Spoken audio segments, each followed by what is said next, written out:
Hello, everybody, and welcome back to another day of 30 NSG. On today's show, we're going to be talking about Baldur's Gate 3. The devs came out and said that the companions were supposed to be, not supposed to be such horn dogs, so it was a bug. We're going to talk about Hogwarts Legacy outselling brand new games 6 months after, 7 months after. We're going to talk about Bethesda says most of Starfield's 1,000 plants are dull on purpose because when astronauts went to the moon, there was nothing there, but they certainly weren't bored. So we'll talk about those things. We're also going to go over an article, which is more of a kind of a spoiler-ish, I would assume. I haven't read the full article, but it's from Paul Tassi. He talks about, no, do not rush the main quest in Starfield. We're going to talk about that, and then at the end, I came across a post on Reddit under Starfield of a gentleman in his 40s playing Starfield, and his experience, which is completely different than mine, but I thought it was a good story or a good outlook. Not an outlook, perspective. It's his perspective, and I thought it was actually pretty well. So we're going to talk about all those on today's show. If you like what we do here, we do this Monday through Thursday. We just read the news. We just read the news and have conversations with you guys in chat. So I appreciate all the support, hanging out with us in the morning and going over stories like this and just having a good conversation. So if you like it, hit that like button. If you like it above and beyond that, hit that subscribe button. We do this Monday through Thursday mornings from 10 o'clock in the morning to about noon Eastern. We go well over noon. And then we also do streaming at night, 8 p.m. Eastern. We play video games. Right now we're playing Starfield. And then Thursday nights we do a podcast called Generation X Gaming, a weekly podcast that goes over a few of the top stories in the past week, and we rant along the way. All the content is free, but if you'd like to help us out, you can go above and beyond by hitting the membership button as little as $5. So I thank you very much. We're over 130 members, so I do appreciate that very much from you guys. So I appreciate it. So, all right, let's get started. Let me go to chat. Good morning, Stealth, Travis, Wreckers, Rose. How's everyone doing? Who did I miss? Anyone? Dolphin, good morning. How's everyone doing this morning?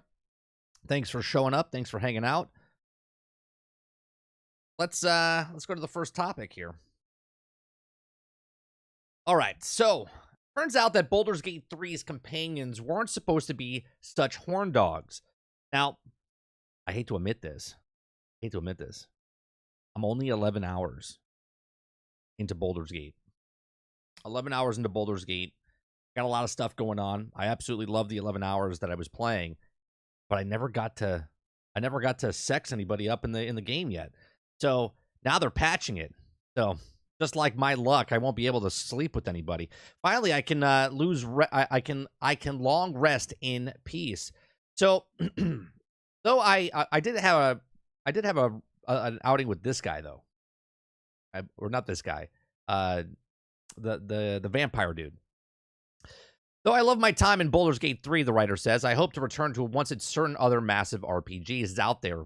I was a little weirded out by how into me all my companions were. I even wrote a prudish article about it, complaining about the RPG's early going being a full of really forward advances from the party members, particularly a very intimate moment with Gale that seems to come out of nowhere and ended up putting me off his character completely.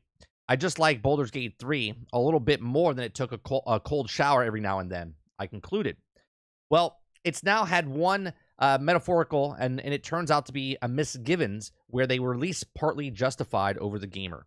Now, they unfared to engage in hard-hitting investigation journalism, like asking the game director, Sweeney Winky, why all these characters want to jump the player's bones so bad, and he answers, it was a bug. Quote, the approval threshold were too low when we shipped. This is why they were so horny in the beginning, explained Sweeney. It wasn't supposed to be that way. We fixed it since, and at least for some of them, we're still fixing a few of them. Right, so all the NPCs just wanted to jump your bones, okay? The attention was so various flirtatious scenes to trigger once you gotten to know the character and earned some good well within them. For more organic approximation of the real relationship, but instead they were amongst some of the very first conversations. Sween calls out Gale as being particularly quick to get all the candles and red wine, which explains my own run-in with him and how the place was seen felt for some players. Now, of course, many people, including PC Gamer residents, unrepresented Pervent, Fraser Brown, almost most of my Twitter feed were quite pleased with the party camp to have a vibe of man, I can't read, a vibe for unsupervised co-ed dorm. So whether it's welcome fix or not, it's up for debate. But as one of FanRun's most bashful inhabitants, I'm looking forward to starting a new, altogether less sexy save one that Lorian worked out. So basically, it turned into like Game of Thrones, right? Like just sex everywhere, just because why not, type of thing. But it was a bug.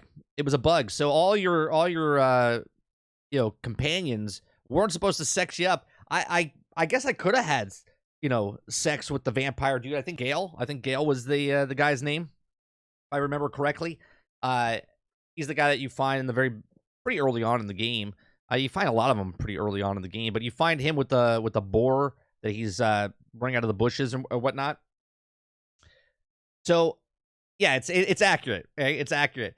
So, but it's funny to me because I was like, what's going on here? Like within 3 seconds, he was jumping my bones because he was, trying to suck my blood.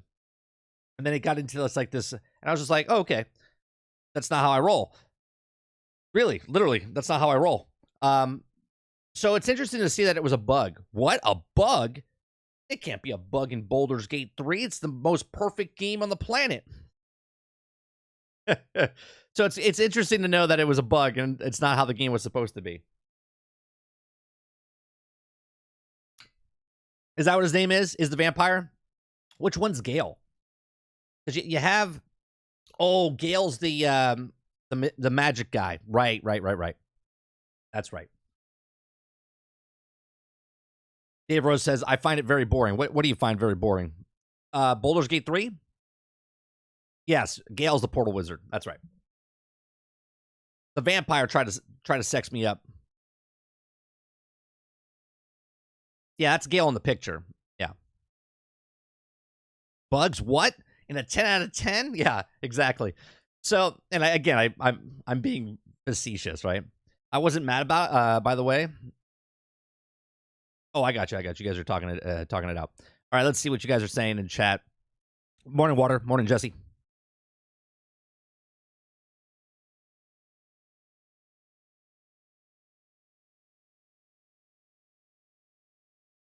Oh, you find Starfield very boring. Gotcha.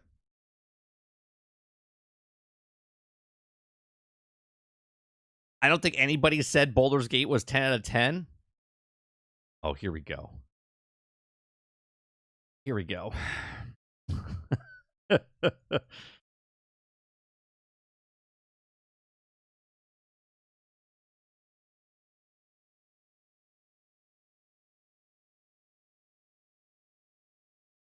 Where's the slew of things? Hold on a second.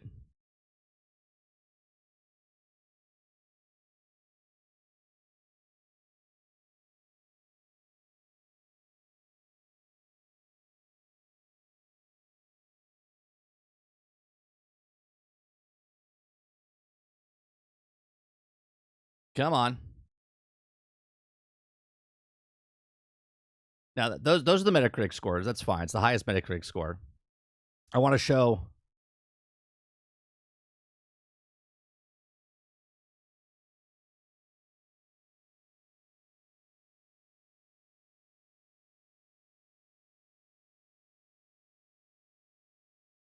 Where's the article?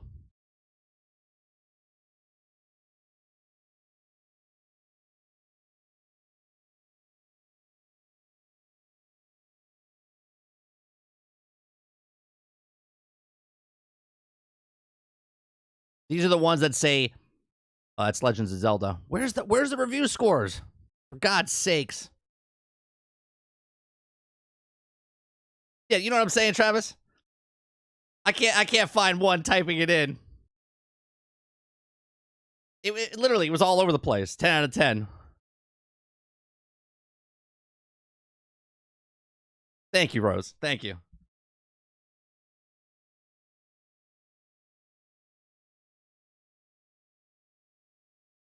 Here we go. Moving the goalposts. right? Boss comes in, says no one gave Baldur's Gate 3 10 out of 10, and then all of a sudden he slides in with not like the cardboard Starfield. The only cardboard cutout, boss, is you. You're the same repetitive person. You're like a parrot saying the same things, trying to make your point. You like throw something in, move the goalpost so you can bring in your actual conversation. Nobody gave. We're talking about Baldur's Gate 3. Literally talking about Baldur's Gate 3. And you come in going, no one gave it a 10. People say there's 10s, and then you bring over Starfield. For God's sakes. You're like Hollywood, making the same story over and over.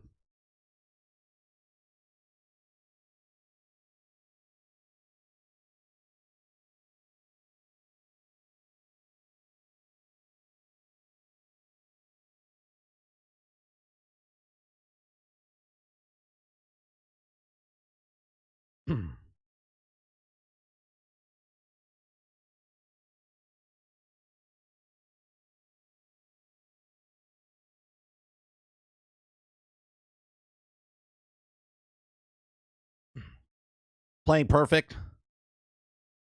IGN gave it a 10-0. It's accurate, but still. That's the point. It's opinions as facts. It's opinions as facts. Nobody gave it a 10. Nobody gave it a 10.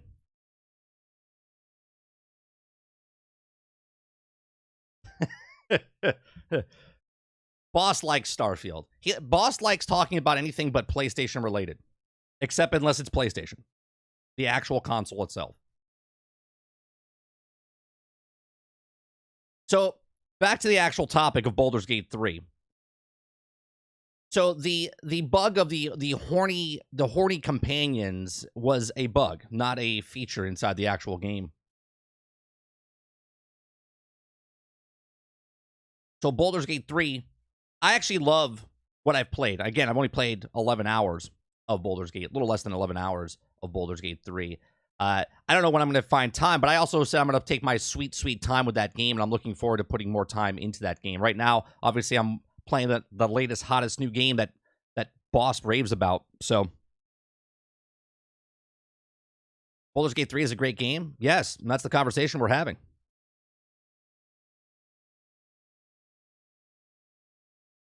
That's good stealth. That you got a better experience re-downloading it. All right, the next topic is Hogwarts Legacy outselling brand new games. New sales charts show Hogwarts Legacy selling more units than some new games, despite the title being over 6 months old at this point. So, despite competition from many other excellent games that were released during 2023, Hogwarts Legacy is still 2023's most successful launch. The title sold over 15 million copies and generated over $1 billion in revenue over Avalanche Studios this year. Even now, these numbers continue to grow. According to the UK sales charts, Hogwarts Legacy was one of the most sold game in the United Kingdom during the week ending in September 2nd. The 6-month-old title surpassed Armored Core 6, which released just recently. That's impressive, right? Hogwarts Legacy is not the only game in this list that has been around for a while, though. The third best-selling game title was Mario Kart 8 Deluxe, while Grand Theft Auto 5... Jesus Christ. Grand Theft Auto 5 showing its head there again. And Minecraft ranked 8th and 9th, respectively. Critically acclaimed Starfield also appears on the list, but only in the 7th place. UK sales charts during week ending in September 2nd, 2023. So here you go. Hogwarts Legacy is at number 1.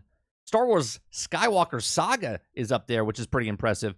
Mario Kart 8 Deluxe, Legend of Zelda Tears of the Kingdom, Armored Core 6 Fires of Rubicon, Mortal Kombat 11 Ultimate, Starfield Premium Edition Upgrade, Grand Theft Auto 5, Minecraft, and FIFA 23. Now, the digital version of Hogwarts Legacy was on sale for 30% discount a few days ago, but that wouldn't have helped the game's sales numbers. The UK sales charts consider only physical units sold in the United Kingdom to determine its numbers, which makes it even more impressive considering that when counting digital editions, the numbers are probably even higher. Well, if these are all physical editions, that's pretty impressive to see, like Skywalker Saga, Mario Kart, and then even Starfield, because the game's technically not out. So if you had to get Starfield, it would have to be the physical edition, which would be the $100 edition. Interesting. So Hogwarts Legacy is likely to continue the sales well during the year, especially considering that the game still has one platform left to be released on. Hogwarts Legacy is not out for Nintendo Switch on November 14th, like it releases on PlayStation 4, Xbox One. The game is expected to perform pretty well on the platform, especially considering that the timing of its launch puts away from huge hits like Tears of the Kingdom. Switch players are likely looking to another huge AAA open-world title. Actually, I didn't even think about that. That's actually a good point, because Tears of the Kingdom came out, but it's still got to compete with Mario Wonder. Now, Mario Wonder is coming out in, what, October, I think? Is it October? So they still have to deal with that.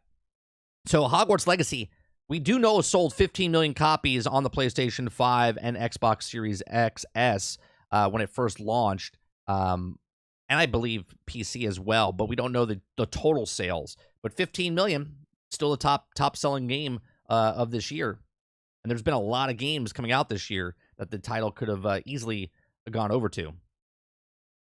Right? See, a lot of people look at Baldur's Gate 3 that we just talked about as like it's a phenomenon on how many it sold, right? And that was just only on PC. It sold somewhere around 2.5 to 5 million copies that we don't know the actual number yet, but around 5 million copies. Meanwhile, Hogwarts Legacy sold 15 million copies. Now, Baldur's Gate 3 only sold on PC, right? It was only on PC, where Hogwarts Legacy was on PlayStation 4, PlayStation 5, Xbox Series S, X, and PC, and it sold 15 million copies, but nothing to take away from Hogwarts. It's a phenomenal game. It was one of my favorite games of the year.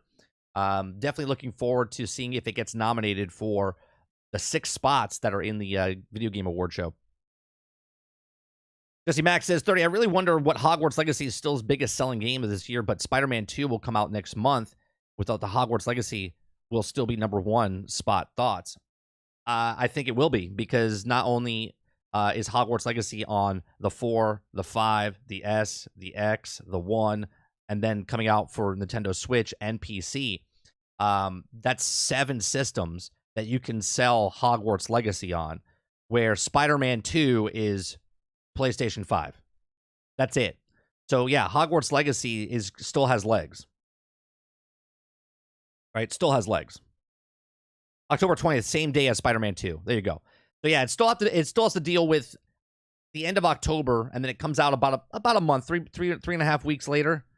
And people on the Switch, obviously, if they're done with Tears of the Kingdom and they're done with Mario Wonder, then they have another game, Hogwarts Legacy, to come onto the Switch.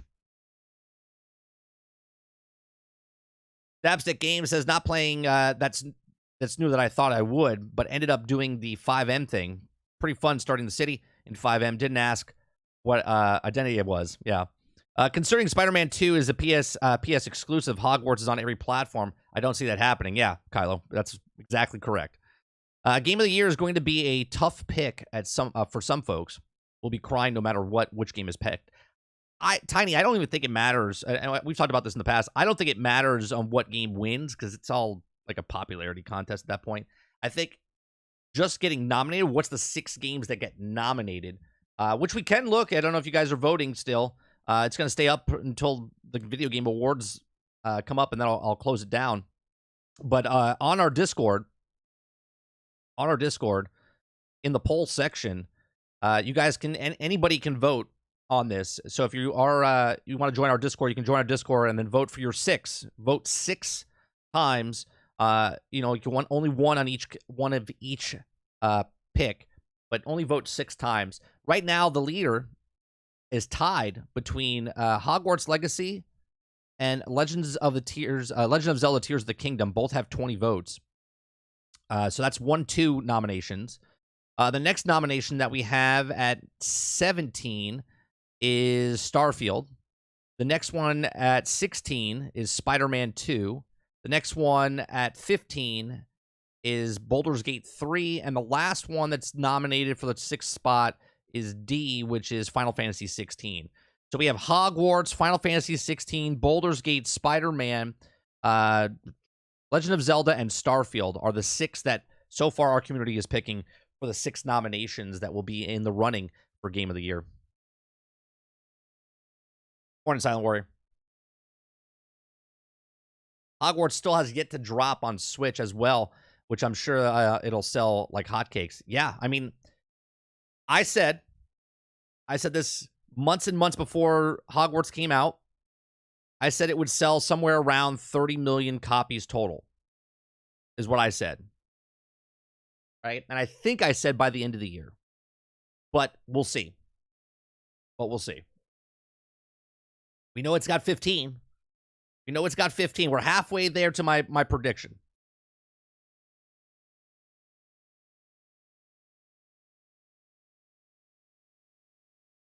Not all folks will buy Spider-Man 2. No, we've had this conversation too, Mo. Right? The people that bought Spider-Man when it first came out was like 5 million. But that was also out of a player base of 122 million, people that owned a PlayStation 4 at the time. So 122 million people owned a PlayStation, and 5 million bought Spider-Man when it came out. Now Spider-Man sold 22 million plus Miles Morales. It has a total of like 31 or 32 million. The opt-in, the opt-in ratio of 40. There's 40 million. Let's just say 42 million. I'll just give them 45 million. To say that Spider-Man is going to come out and sell, I mean, if it sells 5 million out of the 45, that's huge, considering they sold 5 million with 122, which then tells you that if they do sell the exact same amount that they sold the original Spider-Man for on PlayStation 4 with 122 people owning the system and only 5 million got it at launch, it shows you that everyone that owned a PlayStation 4 has now upgraded to PlayStation 5 that does buy the majority, obviously, that now owns PlayStation 5 and buys Spider-Man yet again. Right?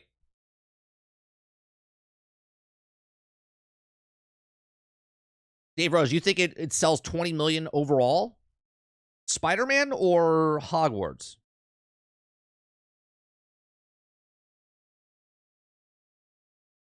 You think Spider-Man 2 is going to sell 20 million copies by itself?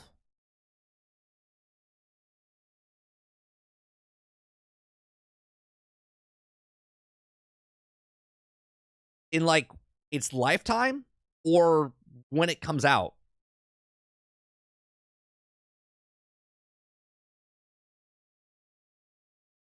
Like, what's your time frame?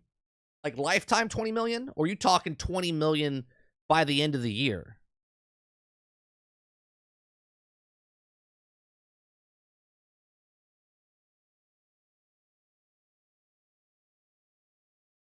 I do not think it will come even close to 20 million. Not day one, in its lifetime.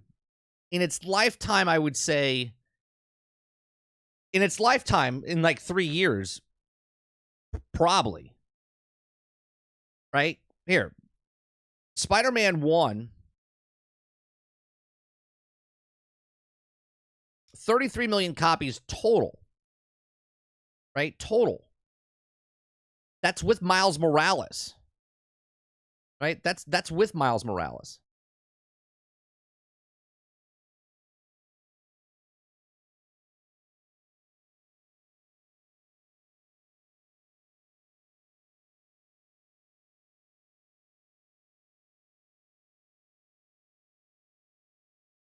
Recorded another sales milestone. Insomniac confirmed that this week PlayStation 5 and PlayStation 4 sales of 2018 Spider-Man and its spin-off Miles Morales have sold through more than 33 million copies globally as of May 15th, 2022.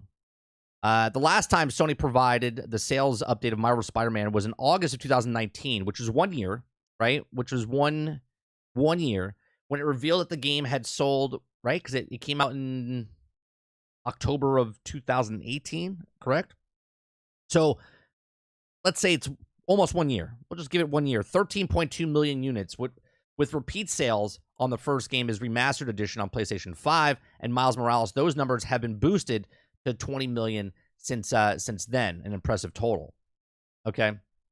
So I don't know, lifetime maybe 20 million, right? But that means everybody that bought the first one's definitely going to buy the second one. And then you're going to get more people on top of that. I'm not saying it's not plausible. I think it is plausible, lifetime, but not the first year, right? When it first comes out, first week, Spider-Man on the PlayStation 4 with 122 million people has 3.3 million copies sold. 3.3 million. Okay, so right at launch, not a lot of people are going to get it, especially because there's not a lot of people that have the system. Not all 40 million people that have a PlayStation 5 right now are Spider-Man fans.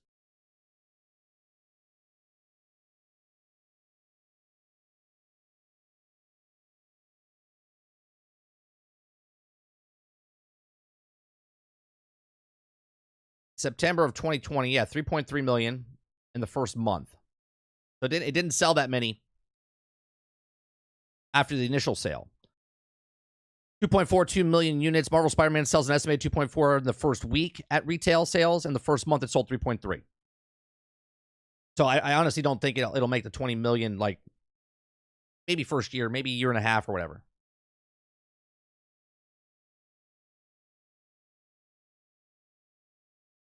First couple of weeks, 6 million. That, again, that's a bold statement. And if it does, fantastic, because that would mean that double the amount of people that bought Spider-Man 1 with an opt-in of 122 million units of PlayStation 4. Only 2.3 million sold in the first week, 3.3 in the first month. You're saying 6. So you're doubling that with a third less of people that own the actual system. It's gonna be a tough number. If it does, fantastic, right? Because Final Fantasy 16 sold 3.3 million out of the player base of 40 million, which was a good number. 6 would be outstanding. 6 would be outstanding. Maybe after it's introduces to other platforms, no way it hits 20 million on the PlayStation market alone. I think it can hit 20 million, Dapstick, just over time. More users have to buy PlayStation. Right now they're at 40. By the end of next year, they might be at 60, even maybe 70, right? But that's the whole full year, and that's another additional 30 million people. Not all 30 million people are going to be buying it. A percentage of them will. Waterbear says, Spider-Man is one of the most highly anticipated games this year. It will sell well, but because it's exclusive, it won't do insane numbers, but it will definitely sell considered it's exclusive. Sure, I agree with that. So that's 33 million for PlayStation 4 and 5. Spider-Man Miles Morales. So technically 4 different releases. Right, because there was Miles Morales. Or I'm sorry, there was Spider-Man on 4. There was Spider-Man Miles Morales on 5 as a combine, and then there was Miles Morales standalone as well on 5 and 4. Lifetime probably higher than the first game. Sure, I'll agree with that.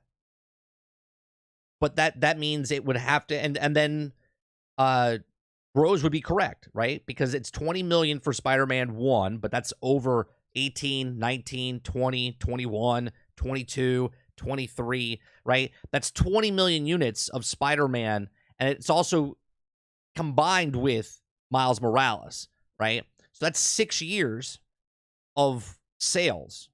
So in 6 years' time, we'll come back here, and we'll look at Spider-Man 2 and see if it beat Spider-Man 1.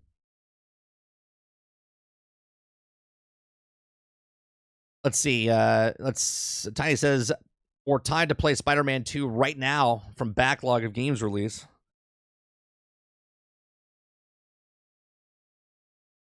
Those are mostly Madden and 2K folks. For what, Mo? What are we talking about?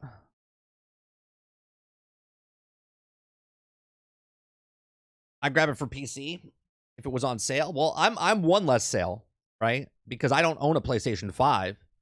If it was coming out for PlayStation 4, maybe I would pick it up. Well, actually, I would pick it up 100%. But I believe Spider-Man 2 is only on PlayStation 5. So because I bought it the first time, I'm not buying it a second time. So someone else has to take my place that's never bought the game before.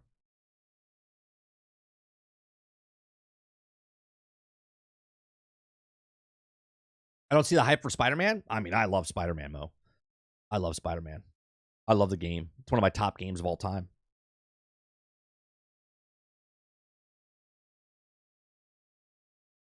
I see Spider-Man 2 making 3 mil sales within the first week pretty easily. And I'll agree with that. And that is well, That would be, I think, in my eyes, successful, because Final Fantasy 16 was successful for the user base, right? 40 million units out there, and they sold 3.3 million. That's a hell of a percentage, right? It's like 8-9%. If Spider-Man did that, I think that would be successful. It sold 2.3 million in the first game, right? So the sequel should outperform the first game. The problem is, are the people that bought it the first time around, do they own a PlayStation 5 now? That's the thing. And the people that own a PlayStation 5 now, were those the same people, all the same people that bought the first time?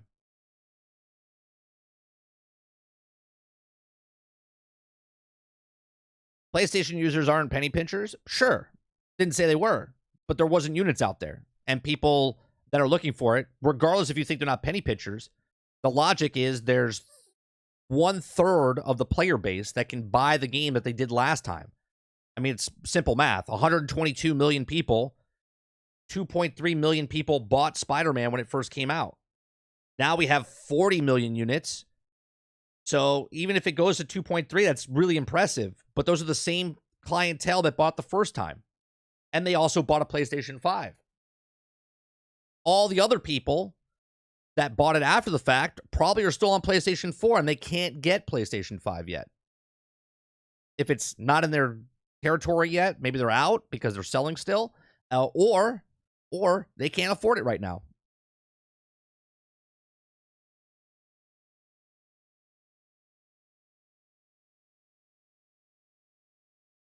Spider-Man 2 is one of my favorite superheroes. Still not going to buy it, PlayStation 5, just to play it. I'm in the same boat, Kylo. Like, I will buy it, but not now. I don't count for sales now. I agree with the 3 million, for sure.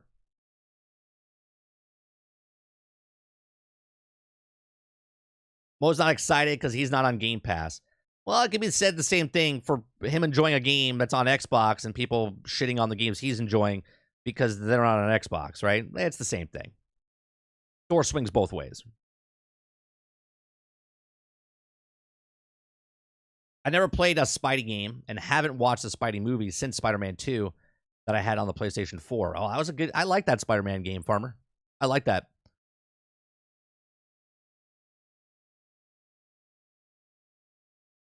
Aren't penny pitchers, but weren't they the loudest to complain about $70 games? Oh, I forgot to do a story yesterday. Now that kind of bumped me a little bit, Kuda Papa. I don't know how true it is. We're just reading the news, but let me bring up the thing. And again, I don't know how many people are actually complaining, but let me bring this up. Hold on.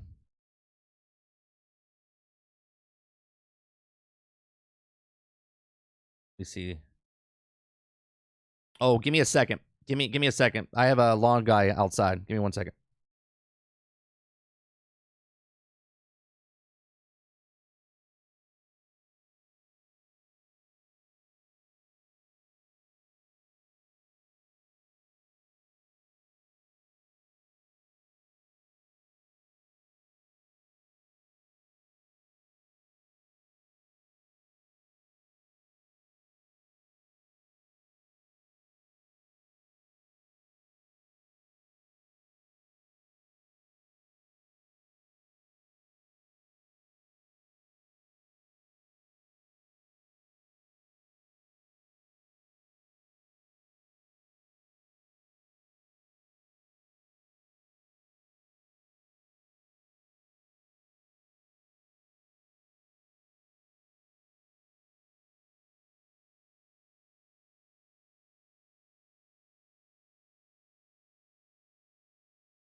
All right. Sorry about that.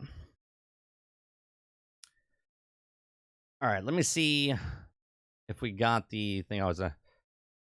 Yeah, okay. So I don't know. Again, I don't know how true this is, but what Akuda Papa said, it just kind of brought it back from yesterday.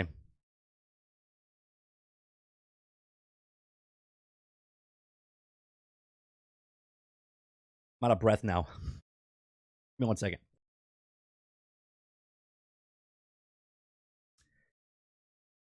All right. So PlayStation Plus subscribers are canceling their subscriptions. Again, I don't know how we're just reading the news. There's three PlayStation Plus tiers offer a variety of benefits, including the free games. But some players are now canceling their subscriptions. Don't really know how many. Some PlayStation Plus subscribers have decided to cancel their membership after Sony announced a huge price hike, which I think is like a 40% increase, if I'm not mistaken. All the tiers of PlayStation Plus users can choose between their tiers, which can also, each category offers unique benefits and bonuses. While the essential tier works similar to the previous PlayStation Plus model, extra and premium categories, giving fans access to hundreds of games at no extra cost. Sony recently announced that they will be also increasing the price of PlayStation Plus across the 3 tiers starting at September 6th. 12 months of PlayStation Plus Essentials will cost $80. We read all this. A Reddit user named Certified Human 1 has made a post highlights the process of canceling the PlayStation Plus subscription is fairly simple, as players must select the account management options from the settling of menus and there are also consoles before following these steps to cancel their membership. And the post that was made shortly after the announcement for a price increase, it looks like other fans are canceling their subscription to voice their complaints. So many users in the comment section claim to have canceled their PlayStation Plus membership as a result of price increase. A number of players mentioned that they weren't using the PlayStation Plus feature anyway, stating that they primarily play single-player titles. A few users also discussed going back to playing single-player games instead of multiplayer titles that were locked behind subscriptions. One user mentioned that they wanted to downgrade the Essential tier as they already have a huge backlog of games that they want to play, but they're going to cancel subscription altogether as a result of the increase. Now, the PlayStation Store has regular sales on games and DLC for some fans have decided to purchase titles they want to play instead of paying for the subscription, which makes sense, right? So which is another business model where you raise the price of your subscription model, and then people are like, screw it, I'm going to go buy these games that instead of playing these single-player games, right? They want to put the, continuous live service games on a subscription model, right? Look at what Game Pass is doing. Forza Horizon 5, constantly updating and stuff like that. That's on Game Pass. Sea of Thieves, constantly updates. That's on Game Pass, right? Halo Infinite, they constantly update with the seasons. That's on Game Pass, right? Those type of things are on Game Pass that keep people coming back. I mean, now Starfield is on Game Pass, and we'll talk about how that goes down the road a little bit later. So gamers feel like the price increase isn't justified, with a few users hoping that the change in the reverse is enough for fans to cancel their subscription.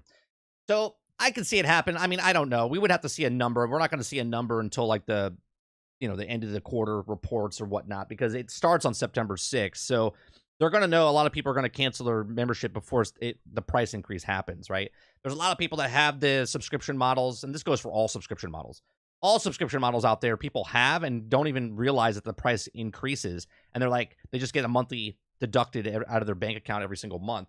And down the road, they've paid 6 months worth. And like, wait a minute, when did it go up in price? People don't care.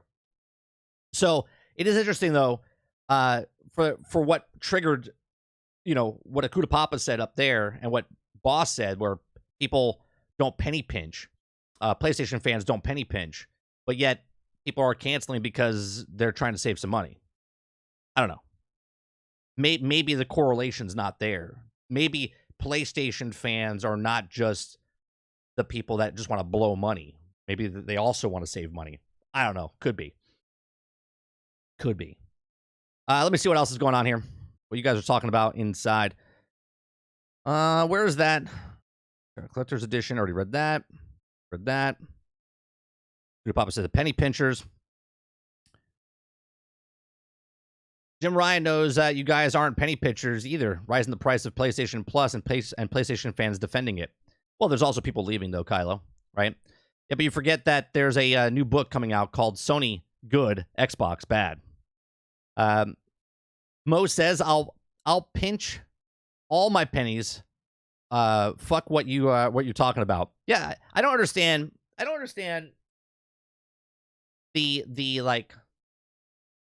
I don't understand the push of someone trying to save a buck to get something, right? So the person, I'm trying to picture this person. The person who's in more majority, the people that buy stuff not on sale or the people that buy stuff on sale, right? Obviously, there are people that just buy it because they have more money and they don't have time and they're just like, yeah, I'm going to buy it. But majority of people look for stuff on sale. There's literally whole holidays based on people on sale, right? Dapstick says, by the way, if anyone's interested, I'm looking for police. Dapstick, do me a favor. Stop advertising for yourself in your 5M server or anything else. It's just not cool.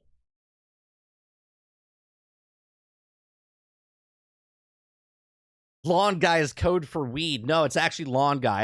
I have hoses across the thing to my duck house and stuff, and I don't need them to sever the line. So I have to go move the line.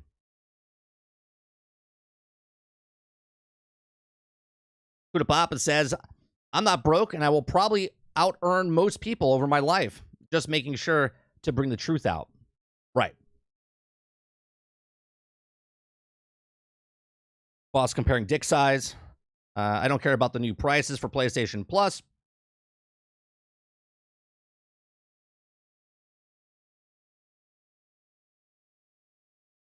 Let's see what else you're saying. Boss says, I'm actually renewing mine. Haven't had it on. Haven't had it on because it's been on my PC lately. But Mortal Kombat 1 will be going back to PlayStation 5 for a bit. Wait a minute. You're renting a subscription service? What? Doesn't sound right.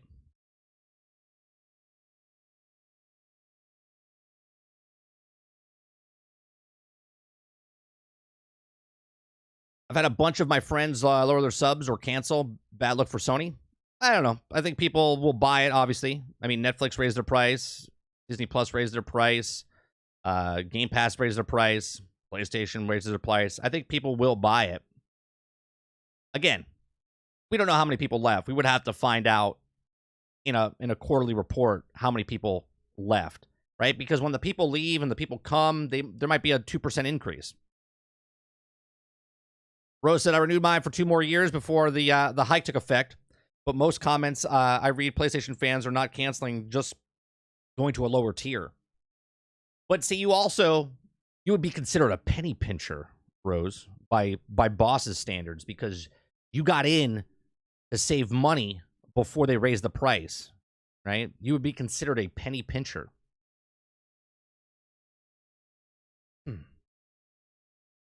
I wouldn't consider it a fake article.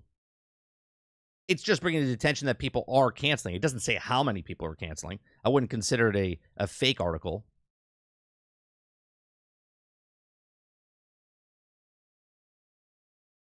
No, I'm not going to cover the Tokyo Game Show. We'll cover it as far as like if news comes out of it, but I won't be watching it live.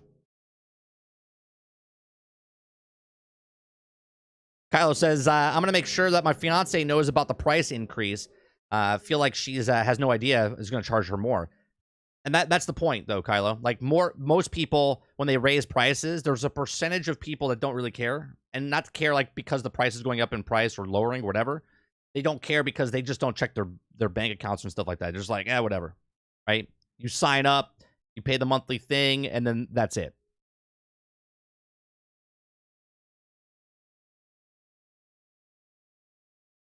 Boss says, just another classic Desperate Shields praying Sony is failing. How is this article in any way saying that Sony is failing? Enlighten me on how it says it's failing. I literally just read the news. I just read the article. Nothing about that article says that Sony's failing in any way, shape, or form. Dave Rose says all these subscription services raise their price. Is just the nature of the beast. Xbox Game Pass will raise the price again as well. Sure. Yeah, and Rose, I've said it multiple times, years in advance. I said they're going to be raising their price. And I asked people, how high can it go before you go, it's too much, right? At this point right now, there's some people looking at PlayStation going, well, what am I getting for this price increase on PlayStation that I was getting before, that I'm still getting the exact same stuff now? What warrants the price increase, right? Dupa says, inflation, both sides have done it now. Well, what's justification for PlayStation not starting anything, but PlayStation offering anything new? Right, and that's the point. I think that's why some people are canceling their subscription, because they're like, well, you're raising the price, but why? So like Netflix in the past, right? Now they're not really offering more, but in the past they were just doing discs, right? And if you wanted to go up a different tier, you could get more discs mailed to you. And then they raised the price. So you're paying like $7 for like one disc. And when you return that disc, we'll give you another disc. And then you could pay $11 for, you could get 2 discs. You can rent 2 discs, 2 movies at the same time and whatnot. Then they had a price where you could raise it up. You could have 2 discs, plus you can get the digital service, because some movies weren't on digital yet and they were just on actual discs, right? Then they raised it where, streaming at 4K or whatever it was, now you pay a premium price. And they kept raising the price now. Now they got rid of the discs. Now it's just all digital. And people look at it and go, well, they keep raising the price, but what are the benefits of Netflix, right? And this is the same thing that goes on with stuff like this. They just don't know the benefits of, why are you raising it 40% and you're not giving us anything more than what you were giving us on the September 15th or on September 5th, right? September 5th, there's, let's say, 100 games on the PlayStation Network, right? The PlayStation Plus network. And on September 6th, it's still 100 games on the network and nothing else is different. And now it went up in an increase from September 5th to September 6th, a 40% increase, and nothing new has changed. Okay, it's not like you're the streaming games or anything like that. It's just the exact same plans that you had before, now for a 40% price increase. That's the issue people have. I said the exact same thing with MetaQuest. When MetaQuest raised their price from $300 to $400, right? It was on not sale. It was on sale for $300, right? It was like $399, and now it's up to $500, whatever it is. It was $399, now it's $499, right? On August last year, of like August 1st to August 2nd, MetaQuest was $300. But the next day, MetaQuest was $400. Same exact thing, no extra features, no nothing. It's just the price. They just raised the price. And people are like, well, what the hell? That type of stuff, you know? When you've been at the bottom for so long and finally get a decent game, you hope that Sony is toppling. Do you read something completely different, boss? Are you reading something completely different?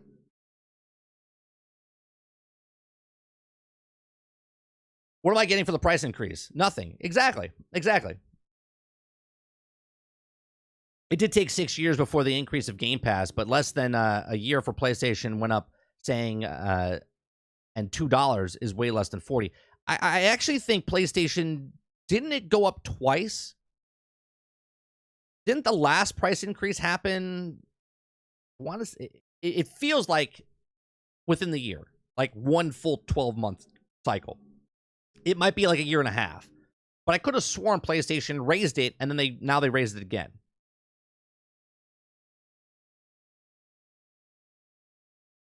Are you getting something for the price increase? Even bigger ego, which is not good for someone like me. But what's the bigger ego, though? Right? What's the bigger ego? My theory is, here's Xbox, and everything after is a teachers from Snoopy. Jesse Max says, 30, some people don't understand what a business does. Raising the price almost every day if they don't see people watching or not paying their subscriptions, and then they raise the price. Well, I think the price increase, it goes on both sides, right? There might be less people subscribing to Game Pass. There might be less people subscribing to PlayStation Plus. So they look at it and go, okay, well, what percentage of people can we raise the price for? And what percentage is going to stay of the people that we already have, right?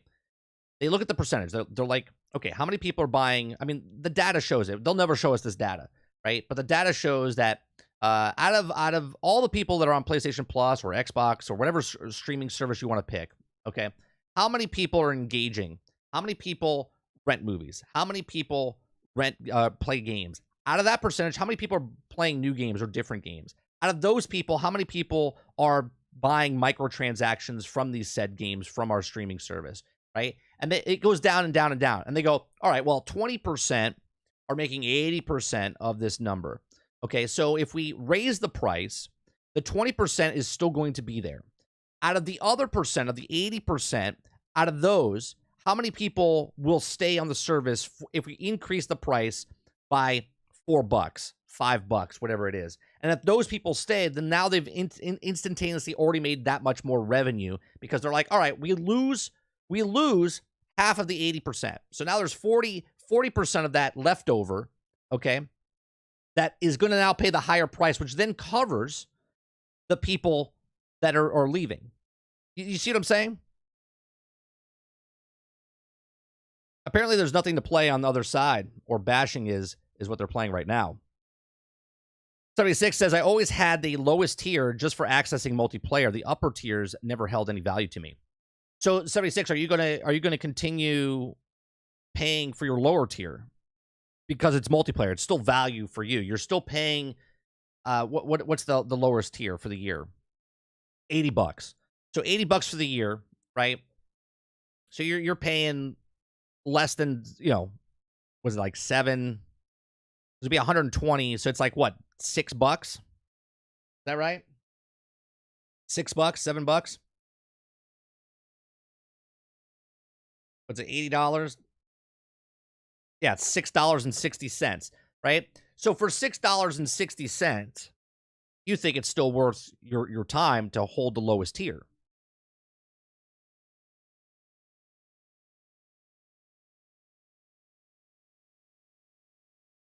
Got to start taking it slower than Baldur's Gate 3. I always think that one-time limited RPGs, but I don't know why, since very few do them. The RPGs in general, Travis, you got to take your time. You got to take your time. Rushing through them is, and we have an article we're going to go over in just a second about rushing through stuff. Yeah, it still has the value. The kids and I play a lot of multiplayer games, right? So, and this is what I've talked about in the past, 76, right? So, like, how high does something have to go? So, like Game Pass, right? They raised the price. Was it $2 or $1? I forget what it was. So now instead of paying $10, you're paying like $11, right? So $11 a month. Can that $11 go up to $15? And do people still think that's a value, right? Can the $15 go up to $17? Is that still a value, right? Each their own, varying on it. So it's like, once it hits, what's that point? And I've said on a previous podcast, my own podcast, other people's podcasts, I said, I think 2025 would be the max for me for Game Pass, right? Or any subscription. Like, if I'm getting the value out of that thing, I think 20 or 25 would be the max. If it goes above that, then I'm done. But also, if I'm not engaging with the highest tier at the $25, maybe I would back off the $25 and go to the lower tier like yourself, right? And then go, okay, I'm good with this. I don't need the ultimate where I'm playing on PC and console. I can just play on console, right? I think the value for my son way outweighs what I think. I say max 15, 20 for me. Yeah, I think that's what it is, right? If it was just me, I would say it's too much. But because it's me and my son playing, it's justified. 25 max, they need to stay consistent. 25 max, and they need to stay consistent. So, boss, you're saying that it need to stay consistent, meaning they need to have, like Phil Spencer said, one major game every quarter. One first-party game every quarter.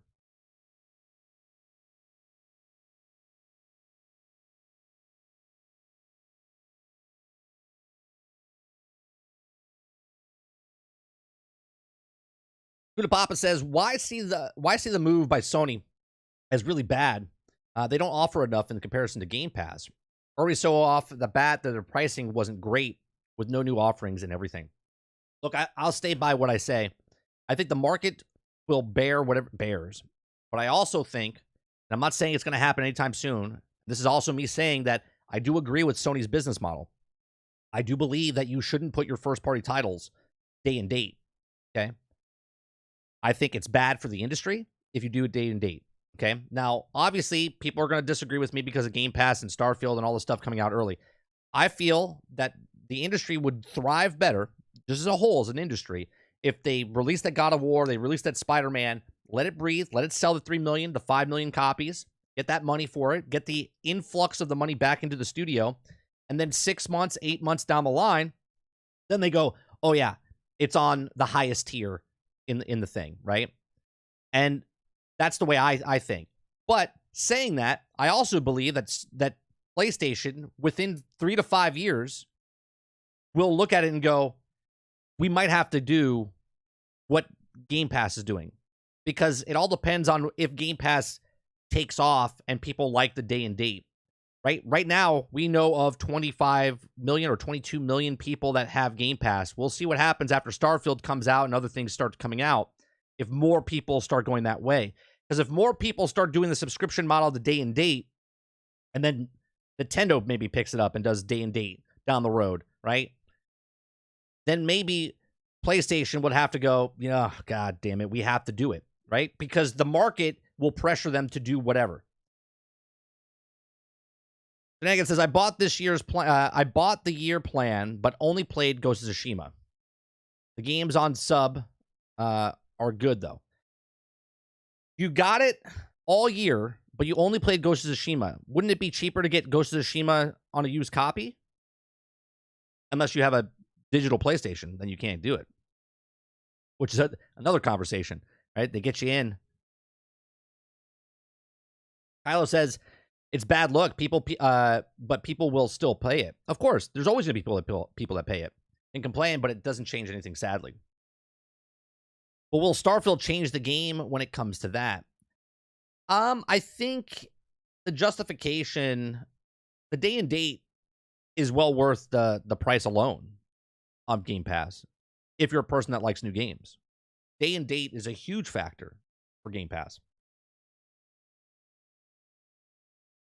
Barry says, I think Xbox have fallen onto something here with early access, 5-day early, and the beast of both worlds, or the best of both worlds. Forza will be the next early access. We've talked about this in the past as well. Paying for the Ultimate Edition. Is it anyone on Game Pass or anyone with Ultimate Edition? I think it's anyone with Game Pass, right?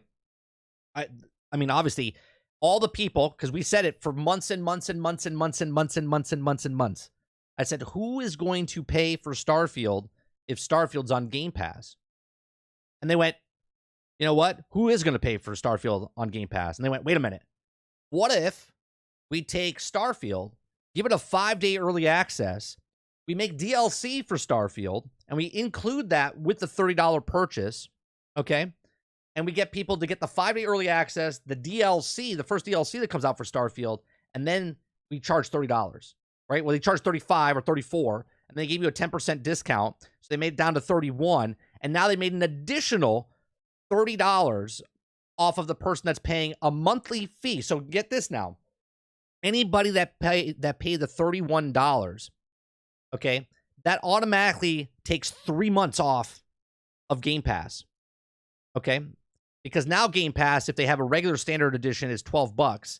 Now they only have to be on there for an additional 3 months instead of 5 months, okay, to pay off what they would have paid if they got on there. Now they paid $30. They get the $30 deposit, basically. That's what it is, right? It's a $30 deposit. You get the 5 days early access for Starfield. You get the DLC when it comes out. So you purchase the DLC. So you're going to come back later if you beat the game, play the game, stop the game. Now you have DLC. Now you're already in the world. You're in the ecosystem because now you're stuck. Because if they want the ecosystem, it'll be interesting when they release the DLC. Because now you pay $30. You got the DLC. You get the 5 days early access. So let's say you play Starfield day one. Well, you don't like it.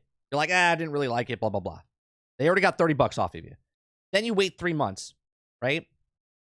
You have to pay for it again if you want to play, okay, Starfield's DLC. If you don't, they got your $30.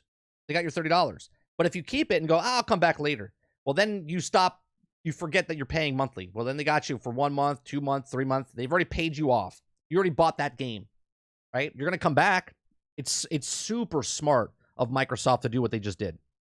Because the people that weren't going to pay $100 or weren't going to pay the $70, okay, now they got half the price up front. They got the DLC, right? They get the 5 days early access so they can play it, get the hype, do all the stuff. And then on the back end, when the DLC comes out, people will come back and play it more. I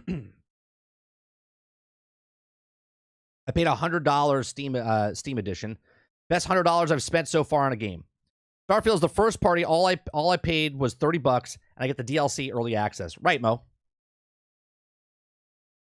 Just my 2 cents, you know. I do see PlayStation versions as better, but it's not as competitive in the current market because they don't have to be. They don't have to be. The current market right now is still physical boxes, buying the games, putting it in your disc, or digital, right? Once that goes bye-bye, and it goes all digital, and it goes where you don't even need a box anymore, and subscription services now are the model, day and date's going to be very important. El Nina says 200,000 refunds on Steam. Is there an article on that? Is there an article on that? Just my 2 cents. Already got that. I got it from Steam because I hate Xbox app on Windows. Hogwarts did exclusive content for PlayStation, so it's not the same at all. Sarge says the thing you guys aren't talking about is if you didn't buy Game Pass, you would still be playing video games in your spare time, whether it's the old games you had or buying new games. Shenanigans Big Mo says Shenanigans says I meant the whole pay. I meant this whole pay more for early access thing in general. Yeah, I think it's gonna work. People are gonna do it. 5 days is like an eternity for certain games like this. I'm curious to hear what this whole taking time in games thing is, since maybe it'll help me change my habits. I mean, just take your time. I mean, I'm like 36 hours. What do I have right now? I'm 36 hours into Starfield, and I absolutely love it. Let me see what I got here.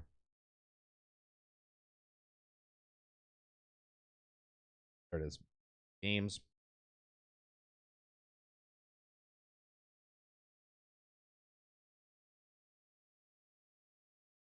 Starfield. Oh, where's the achievement link? That's I got 24 plus another 21. So I got 45 hours into the game. And I don't even think I've scratched the surface.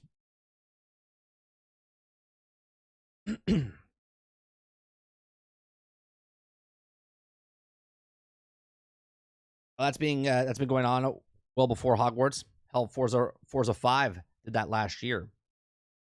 Where are you giving them 3 games worth of money before you buy your own normal games for the year? Yeah, I want to know where the refund thing is. Let me see. Let me type that in. 200K refunds for Starfield. Is that what you're saying?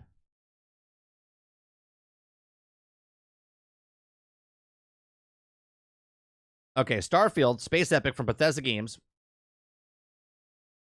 Space Epic Games from Star Wars coming September 6th. Where is this 200,000? Where's the 200,000?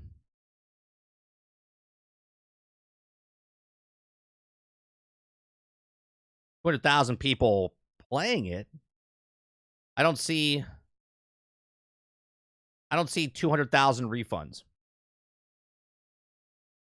But let me know. Just send the link in our Discord.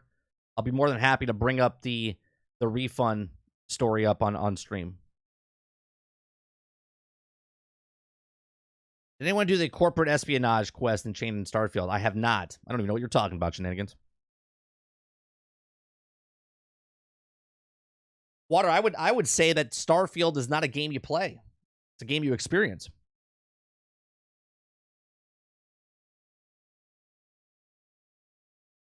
Speaking of Starfield, let's go to the next story. We got a couple of stories. One story I'm going to read of the method of how Bethesda wanted to make the game, right, and how they feel. Bro, I find it hilarious that last night we were at the temple at the same time, even though we're playing two totally different playthroughs.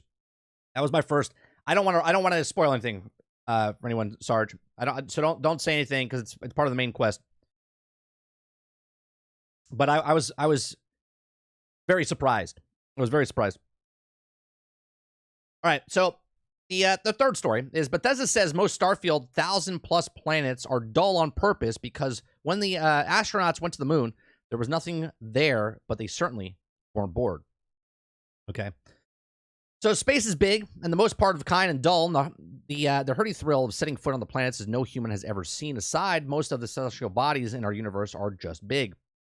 Planting rocks, when you get right down to it, for better or worse, the part of reality of Starfield is deliberately tries to capture, according to a recent New York Times interview, also VG 24/7, with Ashley Chang, Bethesda's managing director, and Todd Howard, who is Todd Howard. He says, quote, "The point of the vastness of space is that you should feel small," Chang told the New York Times. "It also should feel overwhelming," addressing fans' worries that Starfield 1,000 planets are going to be boring. Ben pointed out that not every planet is supposed to be Disney World. When astronauts went to the moon, there was nothing there, and they certainly weren't bored.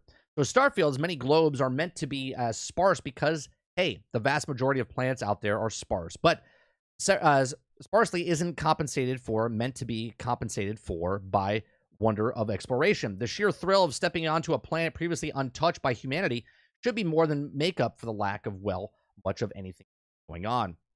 Now, real quick, before that continues, I've been on a planet. I just went to go explore a planet, and I thought this was cool. Now, obviously, I know it's procedurally generated, okay? But the fact is that I went on a planet. I went up on one planet and picked a point, right? And then I picked another point. Then I picked another point. And then I picked another point. And I landed 7 times on the planet. And every time I landed within the region of the planet, there was, within a small kind of radius, right? It was the same type of terrain, okay? Same type of terrain. It was like desertish, a couple plants here and there and whatnot, okay? And then I went to the other side of a planet.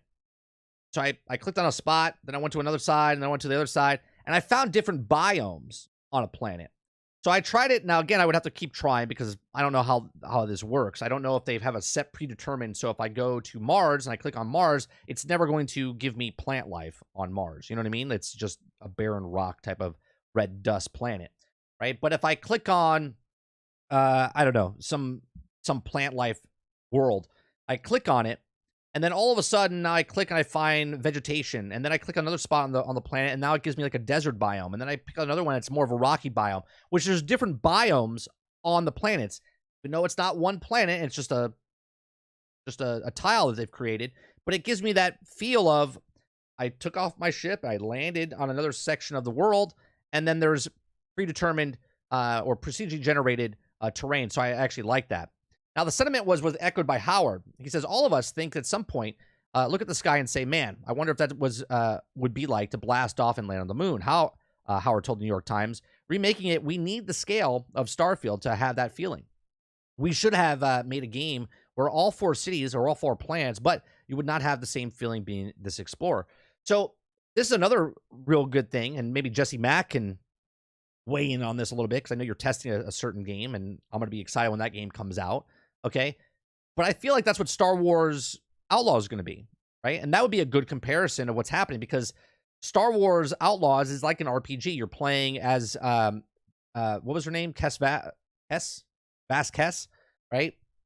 Or Kes Besa or whatever. I forget what her name is. Anyway, you're going to be playing that character and you're going to be going through a story and there's going to be rich dialogue and whatnot. And then you can also go on other planets and whatnot. And I think there's like 5 really custom-made, handcrafted planets in that solar system. So we'll find out. We'll find out real fast, sooner rather than later, if people prefer that over Starfield, right? Because Starfield is this like 1,000 planets, bare bone type of stuff, and Star Wars Outlaws is going to be like this 5 to 6 planets that are going to be handcrafted. Even though there's 5 to 7 planets in Starfield that are handcrafted. They just have 1,000 other planets that randomly do stuff. And we'll talk about a story after this. It says, its noble goal and share Bethesda's fascination with the vast expansive mysteries of space, but I'm not entirely sure that Starfield makes good on it. I'm only 18 hours in by himself, the person that's writing the article says, and most of his wandering has been confined to level-appropriate planets around the game's main hub. But if anything, in my experience so far, Starfield planets don't quite feel unexplored as they ought to. As someone who continues to drive a frankly bizarre amount of joy from jetting to random uninhabited parts of the galaxy in Elite Dangerous and wandering around the awe of a barren planets generated by the game's Stellar Forge tech, Starfield's planets have to me felt more like little independent slices of any other Bethesda game that now have fast travel rather than walk between. I'm hoping that it will change and get further into the game, but now Starfield's planets aren't boring enough. Okay, so I want to go into a Reddit post. I want to go into a Reddit post after reading that article. Okay, I read halfway through this guy's post this morning when I was at breakfast, and I was like, you know what? I'm going to save the rest and read it because it was a pretty interesting outlook of what he was talking about. So we'll talk about that in just a second. Let me read what you guys are saying in chat. Tag me in Discord. All right, let me look at the Discord real fast. Did you put it?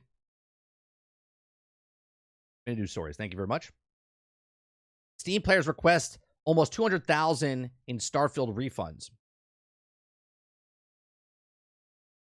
That's money though, is it not? Oh, where'd it go? Where'd it go? Oh. Okay. So it says Steam players request almost 200,000 in Starfield refunds in the last 24 hours. 200,000. So let's break that down. All right, let's break that down. So 200,000 divided by 100, that's 2,000 copies. Right? 2,000 copies. So 200,000 Steam refund requests in the last 24 hours. Is it 200,000 or 200,000? Right? Is it $200,000 in refunds or 200,000 players? A little weird, right? One says one thing, one says the other. And this is not a story. This is not a story. This is literally... Christ. Steam players request almost 200,000. He's got a money symbol, 200,000 in Starfield refunds in the last 24 hours. Red Dragon here says 200,000 Steam refunds request in the last 24 hours.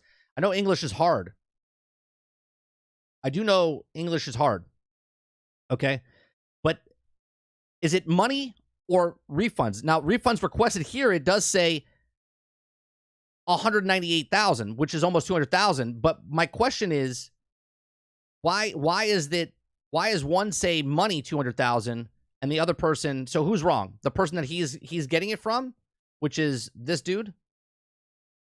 Steam players request $200,000 in Starfield refunds in the last 24 hours, and this Red Dragon says 200,000 Steam refunds requested in the past 24 hours. I mean, okay. I mean, we said, why would you buy the game? Is this a shock to anybody? I mean, think how stupid these 200,000 people are. Okay? Where you could have easily paid $10 and played the game with no problems. With no problems.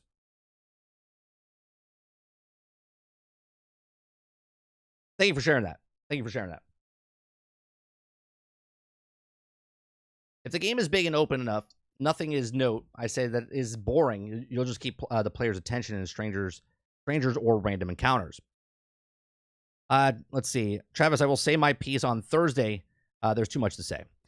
Dave Rose says, Starfield made the game overly big just to check a box. Didn't they put any real thought into it? Yeah, your statement right there, Rose, to say they didn't put any thought into it says to me you don't know the game. And this goes to any game that no one's played, right? You could watch as many YouTubers as you want and videos that you want, but something happens in Starfield that's completely different. I could click on a spot, the exact same spot as you, and I could have a completely different adventure and things that happen, right? It's the only thing that showed up. Yeah, and right now, I mean, we could take it for what it is. Sure, 198,000, 142 people in the last, whatever, want their money back.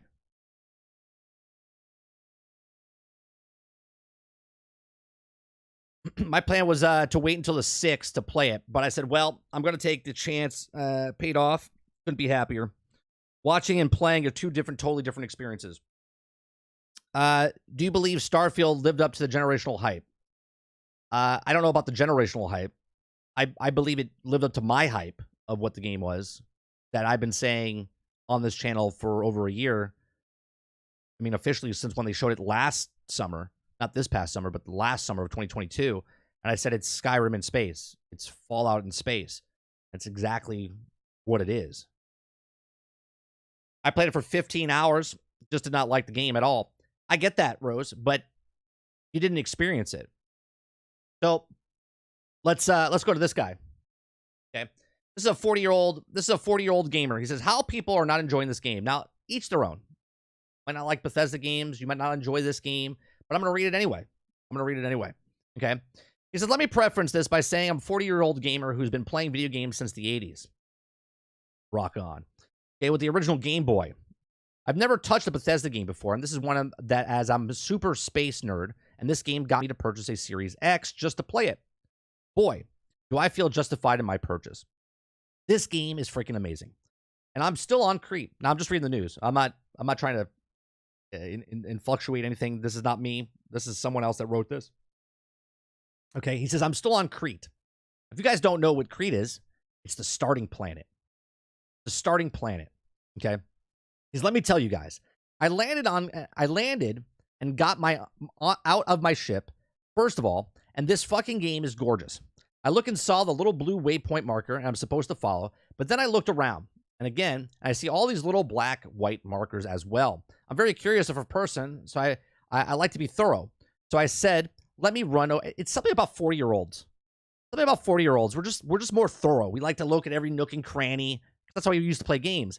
And see what the places are about.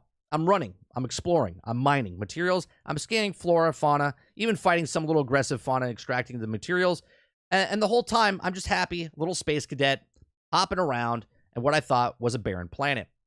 So I'm just getting closer to the waypoint, and I'm running, and all of a sudden I start hearing faint sounds of what sounds like firecrackers in the distance. I'm wondering, what is this? Because as I get closer, sounds get louder, and I come up to the site, and I can now clearly tell that these are gunshots going off. So I climb on the ridge and get into an area, and lo and behold, it's one of these pirate dudes fighting a huge spider creature by himself, and his two teammates are dead. OMG. I stood there and watching this guy fight for his life.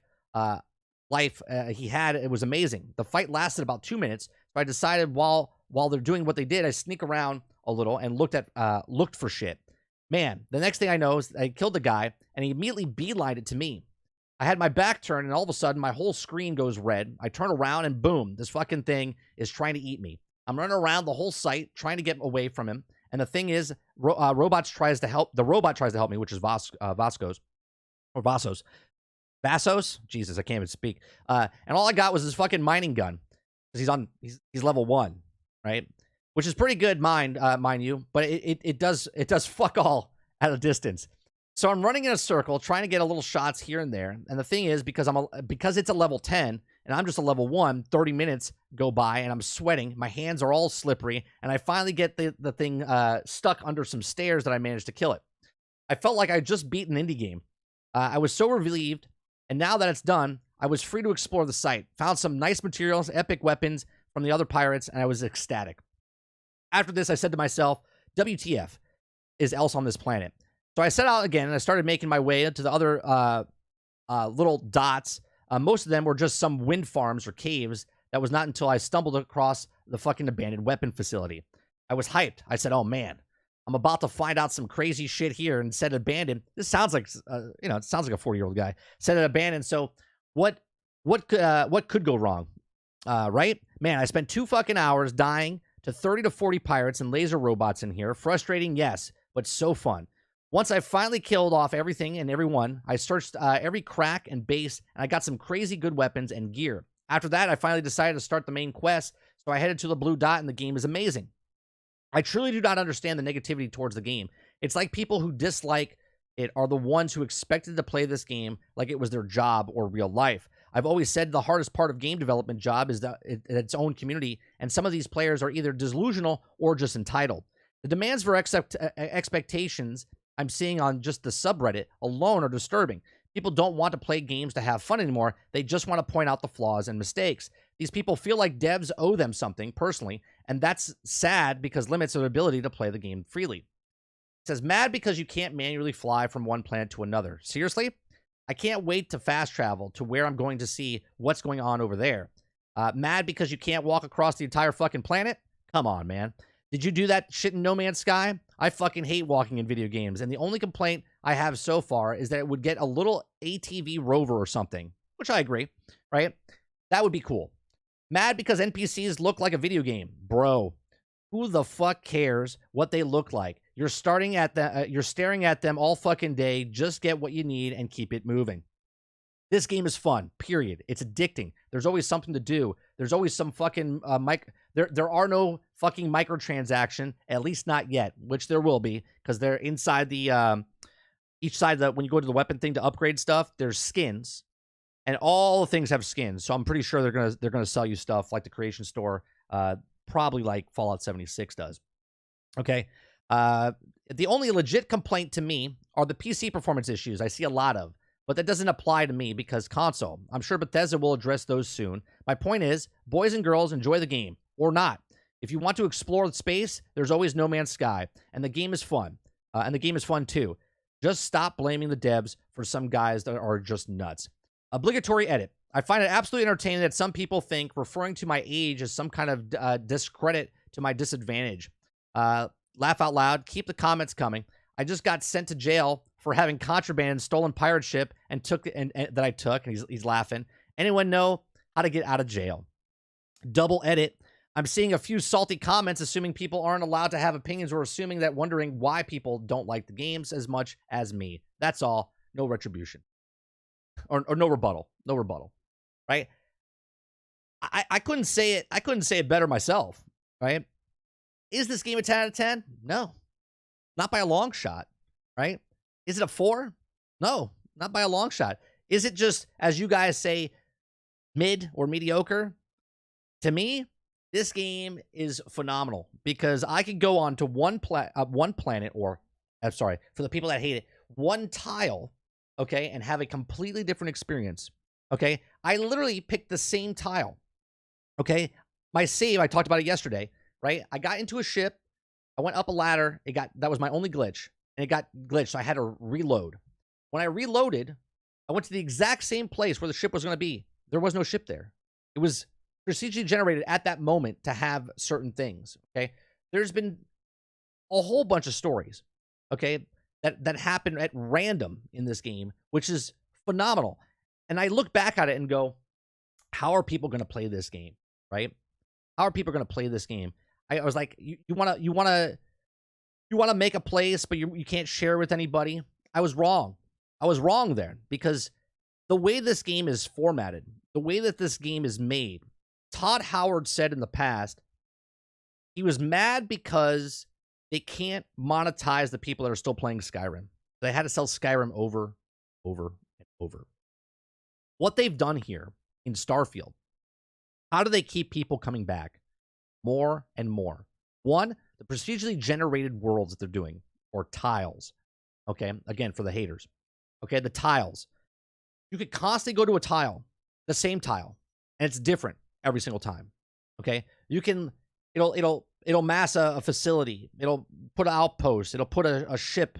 It'll do whatever, right? You might have to fight a creature. You might have to do a whole bunch of stuff. And I was like, man, they could just indefinitely just keep yourself busy while they bring more content. Now they bring DLC. They could put other stuff down the road with a patch or whatever on another planet. They could tell a story, okay? And again, maybe I'm getting a little bit of, in my own brain here, but they could literally tell a story and then open up something else on a planet that you maybe didn't visit. Because even if you did visit that planet, you didn't know there was a city on the other side of the planet that they can all of a sudden put there. Okay? They could say a new settlement. They could put a new faction in. They could do whatever they want. Starfield, in my opinion now, is the perfect game for Game Pass. It is the perfect game for Game Pass because you can make your own story. The modders, okay, on PC, they're already working. The last week or last 5 days, whatever, two modders got the game early, and all they've been doing, they haven't even been playing the game. They've been modding the game, right? They're already doing the modding that they've done in Skyrim, where people can make their own codes and stuff and do all the things to make it easier. They've already done that, okay, in Starfield. So you're going to see some crazy, crazy mods. Now, is that Bethesda? Well, Bethesda didn't do that. Doesn't matter. At this point, it's a wild beast. It's out in the wild. Okay? And now the modders are going to do what they're going to do, right? If that's fix the game or do whatever. And that's going to keep the longevity of this game. They literally fixed the problem of not being able to monetize people for as long as they did. And they don't have to give you microtransactions as far as like loot boxes or anything like that. They did it correctly with Fallout 76. They have the store. You buy credits. I still think they're going to put a server of some sort, and you can play with your friends in space. I just feel it even more now. Okay, so this is just one of the aspects that I feel like a lot of people miss inside of Starfield. A lot of people's criticism is that the main story is boring, and I'll agree with you. The main story of the stuff so far that I've played is the most least interesting of all the content that's in this game that I've played so far. Okay, but that's not the game. The main campaign is not the full game. Starfield as a whole is the entire game. And the Crimson Fleet line is a fantastic storyline. 100 times better than the main storyline, right? Some of the random events that I had on the planet are better than the actual main storyline. But just because the main storyline is bad doesn't make the game bad, right? The game itself is just gigantic, and it's constantly changing. Okay? Dave Rose says, not facts, just his thoughts and experience, and the bad AI and the character models took me out of it.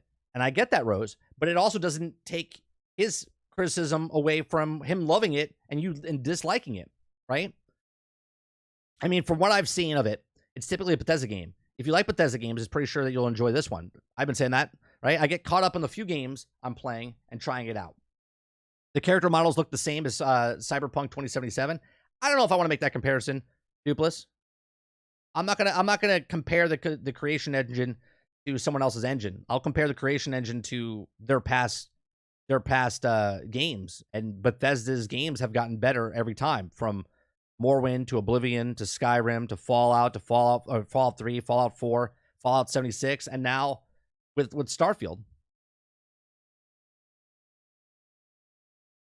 What bugs on PC granted them running top hardware, but native resolution is having no issues? The issue I've had is starting to use FSR, which I keep saying is a shoddy product. Stealth had to re-download the game to stop the stuttering that he had. I seen Starship Troopers type battle UC Marines versus big ass flying bugs, and when I landed the other day on a planet, I teleported or whatever, traveled in space, and there was a UC fighter. It happened last night on stream. There was a UC fighter, a ship out in space, and he was being attacked by four. I think there was more pirates or more UC ships out there, but they all blew up. And the pirates were fighting. The Crimson Fleet was fighting them out in space, and then I got involved and started killing them. But they already blew up all the UC guys.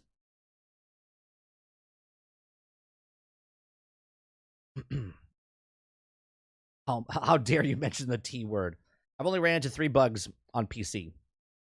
Where is this? The damn game is so addicting. The tile is as large as the entire Skyrim game. Right, every time you land, Silent Warrior. Most people that are talking about this tiles don't even know what they mean. They heard a streamer say something about it. Anything and everything you know about sci-fi is going to come in here because of modders. Yep. I'm waiting for that Mando armor. Right? Get your Star Wars fantasy on. Shenanigans says, I don't think that they will add Cash Shop to Starfield, but I can see them doing a multiplayer version in the future. Well, I can prove to you that they are going to add a cash shop, right? Every single piece of gear that you go to the modding station, shenanigans, has a skin on it, right? And the only ones that you have skins for right now is if you got the early edition, the premium edition, or the $30 upgrade, or the $100 price point. And you could change your laser, right, with a skin, and that's free. But you paid $30 or you paid $100, right? And every single piece of gear, every single uniform, every single helmet, everything has a skin attached to it. I guarantee you, come tomorrow, the creation shop, or whenever they release it, I don't know if it'll be on day one, but the creation shop will be in there, and you will be able to buy skins for actual cash. No spoilers, but the end of the story will blow your mind. This is really experience and not just the game. I just want to be a part of it and don't part of it, or you don't. Either way is fine. They wanted to make the version of the actual space exploration hard to make that fun. Sure. I mean, it's sort of like making the Wild West hard. Rockstar did it with Red Dead.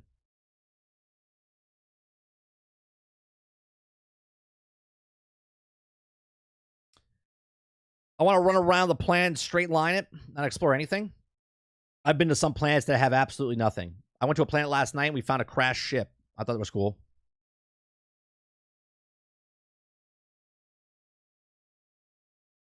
Yeah, I forgot about the creation store, but at least the modders get a cut too. Yeah, it's definitely going to be in there.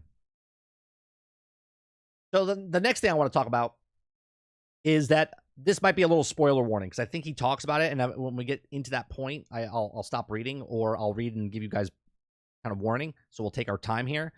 But I don't want to ruin it for anybody. I don't kind of want to ruin it for myself, but it's just the nature of the beast, right? So I'm going to talk about a story because Paul Tassie's talking about do not rush the main quest in Starfield. He says do not. You'll see Coke Carnage is like, yeah, go do it. But he also had a little regrets doing it. Okay? People always tell you, run through the game as fast as possible. They did it in Diablo. They tell you to do it in Hogwarts. They tell you, get through this. This is where the don't do it. Okay, so let's read, right? Let's read. If you don't want to hear this, it might be spoilers for you guys. So let's okay, he says, all right. I feel like we need to make a specific post with a specific title to answer a Starfield question. I've gotten roughly 1 million times at this point.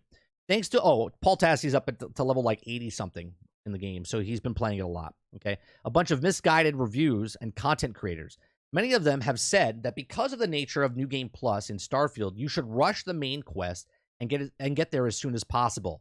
He says, no, do not do this. They are wrong. This is coming from someone who made it to New Game Plus 3. Okay, and during my review build, I actually reverted back to the main game after New Game Plus because I regretted the decision. Okay, I covered some of the New Game Plus article yesterday, but I will make it plain as I can be bullet point form. He says, all right, so this is New Game Plus talk here. Okay, this is New Game Plus here. Do not pass go. If you do not want to know, I'm going to read something to you. Okay, come back in like, I don't know, 5 minutes. Okay, we're just going to read through it. Okay, so here we go. It says, you will lose essentially everything. While you will keep your level, skill points, and abilities, you will lose all your quest progress, all your exploration progress, all your completed quests, all your unfinished quests, all your ships, all your bases, all your weapons, and armor, and resources, and credits. It's a massive loss. Okay? Second, you will miss so many good quests. If you rush the main quest alone and forego every faction and side quests, and you're defeating one of the many purposes of New Game Plus, most of the interesting decision points in the game do not come from the main quest. They're from factions and side quests. But if you rush past them, you won't get to know the opposite decision, even if it's the rendering a big part of New Game Plus pointless. When you had to do New Game Plus 2 to even see that and lose everything twice. Okay? He says, this is not how to play Bethesda RPGs. Yes, this is partially Bethesda's fault for designing a system that was created this issue in the first place, as I believe it runs counter to their former core philosophy of explore everything, seek out secrets, go at your own pace. If you rush the main quest, you are simply going to have the worst time playing. I regret nothing about going slow in my first playthrough. About 60 or so hours after that, despite some cool things, I do sort of regret leaving it all behind. What you gain isn't that cool, okay? I talked a bit about it yesterday without going into spoilers. You get a couple of cool items, a couple of dialogue options, a tiny bit of power upgrades, and I have even seen some of the crazy restarts at this point, which I can't go into. While some of this is neat, half of the experience by looking it up on YouTube is weak in a week or so, because no, I fundamentally do not believe that for the cool stuff you gain is worth tossing the entire playthrough of starting over. He says, when should you New Game Plus then? This will be up to the individual player. I finally decided New Game Plus after the review period was over and the game launched in early access at this point. I had run out of quests on my to-do list, and I would also need to specifically locate the rest. I had visited every star system at least once and was mostly farming random bandit bases. That was about 70 hours, so I figured, sure.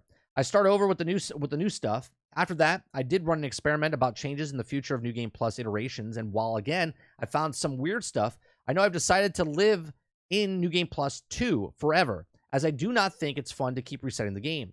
Seeing what I've seen now, essentially at the time, you could have considered starting a new save file in the game, like Fallout or Skyrim, and that's when you should do New Game Plus. Okay, so there you go, right? We are done with that. So that gives me a lot of clarity, because I was kind of like nonchalantly doing I would do like side quest, and then do a main story. But I don't know how to, like, once you beat the story, do you have to do New Game Plus? Okay. Do you have to do New Game Plus?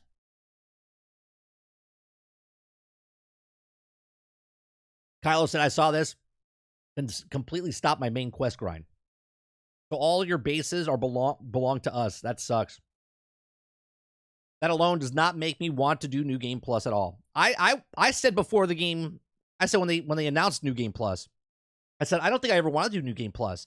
But I wasn't thinking that once you're done with the story, you have to do New Game Plus. Right? I just want to continue my character. I just want to be my character and play my character. If it's 3 years down the road, I'm still playing Jack Burton. You know? Unfortunately, I'm out of town for a week and not be able to play once I'm back. I'll play a bunch. Yeah, I have no idea if you can choose not to. I'll be okay with it, but I don't want to find out the hard way. I mean, I don't have too much invested, but to lose my ship, to lose my... I don't have an outpost, right? I don't know. I think it's too great to lose stuff. No, you don't. You have an option to opt out of New Game Plus. It's in a cool way. Okay. So if I do the main story, Wreckers, first, but I don't go to New... I have a choice of not going to New Game Plus.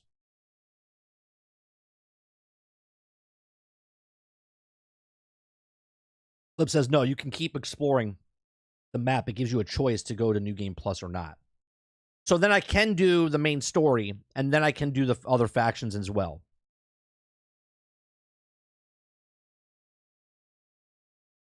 Bethesda is like one of those few things where I don't want a New Game Plus. I mean, I'm okay with the option, Travis, as long as it's an option to opt in. And it sounds like it is. I have no problem if it's an opt-in thing. I can do New Game Plus in a different save, right? Shenanigans, I would think, if you opt in, you would make a save before you go in, right? And then once you go in, make a different save for that. Then you would get confused on what you did, right? You would have to make a save right before you make the choice, and then make a save right after. Then you have two separate saves, and then you can continue with New Game Plus, or you can continue with your other one. Yeah, so Records has got two save files now. I think it's well worth it. You know what I mean? I thought it was a good article to read to give people that are playing the game information to make the choice, right? And now that you guys are telling me you have a choice to go to New Game Plus, that makes me feel... Because I was like, wait a minute. Because until you told me that, I was going to do a hard break on doing anything of main story. I was going to pull that handbrake and slam on it because I do not want to do that. I want to continue with my character. So I'm happy now that you guys can tell me that you can opt into it. With Starfield being good, does it give you any faith that Fable, or not really? What Bethesda does is not. What Bethesda does is not, has no indication of what Playground Games does. Okay, so again, I want to make this very clear. People think this is like a shielded thing, or like I'm coping, or whatever. I compare Bethesda games to Bethesda games, right? I can agree that at an RPG level, they didn't raise the bar to other RPGs that have come out in the last 10 years. Okay? But I do believe that Bethesda has raised the bar with their own games that they create. They raised the bar from Morrowind to Oblivion. They raised the bar from Oblivion to Skyrim. They raised the bar from Fallout 3 to Fallout 4. This is a raise the bar past those games. And then they'll raise the bar when they come out with Starfield 2 or whatever, 10, 15 years from now, if they ever do, right? They could just keep adding to this game. There's 1,000 plans. They could just keep adding stories. Right? Sure, you can compare it to Cyberpunk. You could compare it to Witcher. You could compare it to all these other games. But there's no other game that does what Bethesda does. Maybe I haven't played Cyberpunk personally, right? I haven't played Cyberpunk personally. Right? I might after the DLC comes out and they fix the game 2 years after it came out. Okay. But I would think Cyberpunk is the closest one when it comes to interacting with stuff in the environment and like random stuff happening. Again, I don't know. I haven't played myself. But I've always said that Bethesda does Bethesda things. And that's, if you want to take that as good or bad, but everyone was shitting on Bethesda because of Fallout 76. And that was a template. That was a test of what they did. But Bethesda themselves made all the other games I've said. And they've always had good story. When I say good story, I'm talking about the entire thing, the entire process of what it is, right? The entire lore building, the world building, everything. I feel like I live in this world, right? There's random people just walking by, said certain things. I eavesdropped on somebody, and then I got a quest from it. Right? Like little things like that makes the game not a game, it's an experience. It's really cool. I have a friend who's saying Outer Worlds is better and raises the bar more than Starfield. But I don't know if won't play Starfield, so I can't comment. For your friend to say that, I would assume that he hasn't experienced Starfield to its full extent. Right? You could beat the main story in 3 hours. You could beat Fallout 3 in 3 hours as well. Okay? I beat Fallout 3 by accident. Okay? For someone to say that it's bad, like someone posted in our Discord what Asmongold and Quinn were talking about, right? And I commented in Discord, right? One, I watch Asmongold because I agree with a lot of his points because of what he talks about his experience in the industry, right? Because he's played so many games, not in the industry, but as a gamer, right? So I like his opinion on a lot of stuff. But I also don't watch Asmongold because he doesn't play Bethesda games, right? So him talking about Bethesda, okay. Yeah, we're done talking about spoilers, Arch. If he's talking about Bethesda, I don't give two shits what Asmongold says.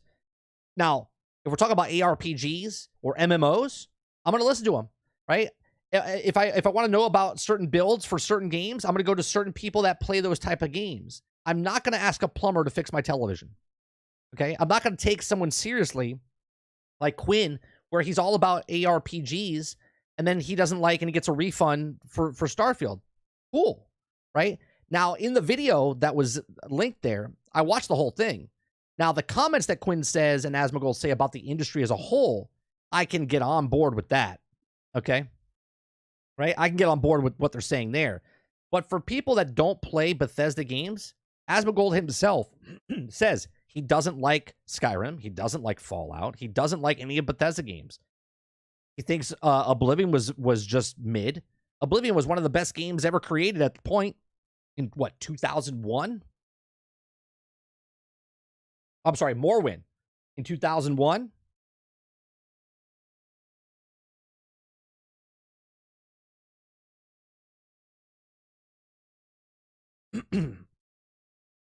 Right? So to say that, and then to say that there's like these, we talked about graphics a little bit yesterday. Like graphics are going to hit a point where it's not about the graphics. Like I don't care about graphics. If Minecraft did the exact same thing as Starfield, let's say Starfield came out and it looked like Minecraft, okay?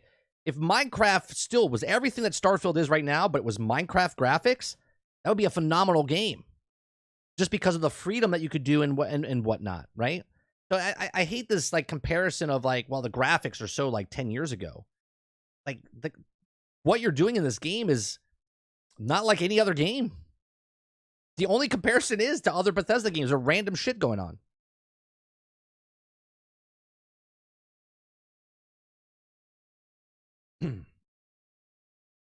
Asmongold sucks at playing games other than games besides WoW. I don't know if he sucks at games. It has nothing to do with that. It's just like he doesn't like Bethesda games. So why would I listen to him when he talks about Bethesda? Again, I'm not going to go to a TV repairman and go, so what do you think about the stock market? Be like, I don't even do stocks. Well, you're a TV guy. I was just wondering, stock market's on the TV, so obviously. Like, what? Oh.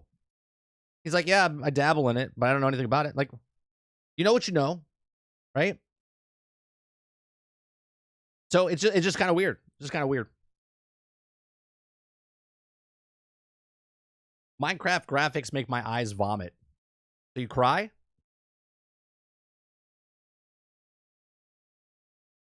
Private House says Asmongold does not suck at games. Yeah, he's very knowledgeable of games.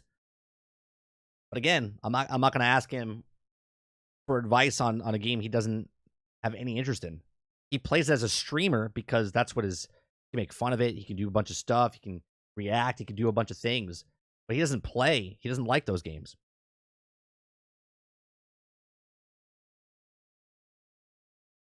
Right. But records to say that the NPCs don't have problems, they do. But it's an upgrade from the past games.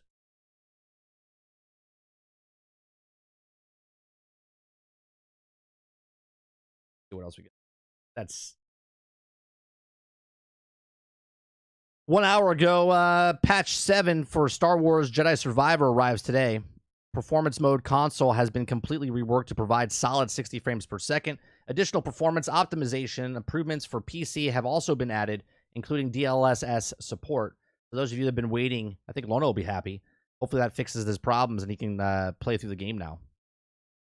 So Star Wars Jedi Survivor has a patch out today.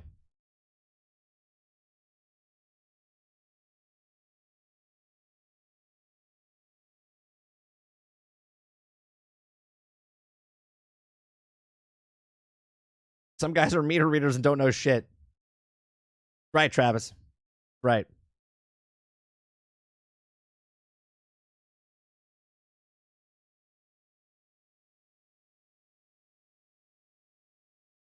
Yeah, so I think overall, I think a lot of people are looking at this, and again, am I being biased a little bit? Yeah, because I like Bethesda games. I played Fallout 76 for 82 hours before I actually had a bug. 82 hours before I had a thing that was game breaking. Right? I could look past bugs and glitches here and there. Some of them are funny. Some of them are just downright just stupid, but it's just like there's more pros than cons. I do that in my entire life, right? My entire life is pros and cons. If there's more pros than cons, then it's good.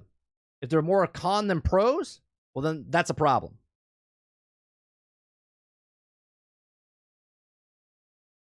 Yeah, just refresh. YouTube's being YouTube again.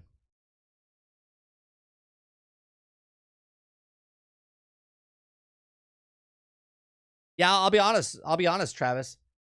I know exactly in my head what Star Wars Outlaws is going to be. And now playing Starfield, I'm more excited for Star Wars Outlaws. I'm more excited because if Starfield was, I mean, it's a new IP, right? Star Wars, I love.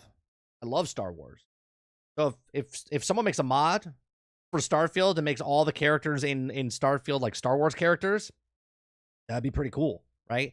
But if Star Wars Outlaws comes out and does this handcrafted 5 worlds, open world type of where you're walking around, excuse me, maps the size of Division, maps the size of other games they've created, that's where I'm excited about.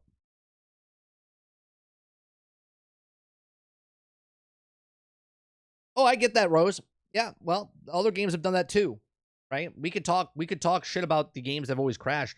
We Hogwarts crashed, Starfield or Star Wars Jedi Survivor crashed. Terrible port on PC, right? Bad port for Hogwarts Legacy also on PC was having problems when it came out. What other ones came out? Final Fantasy was having problems. Okay, like these are happening, but if the pros are outweighing the cons, right? Stealth couldn't play the game. Okay, couldn't play the game, and he had to re-download it, and now he's playing it. He's enjoying it. What's going on, Maloney? Is Starfield live on Xbox? I can't seem to load it. No, it's not. It's not live until I think night, 7 o'clock, 8 o'clock, maybe tomorrow. I think it goes live tomorrow on Game Pass.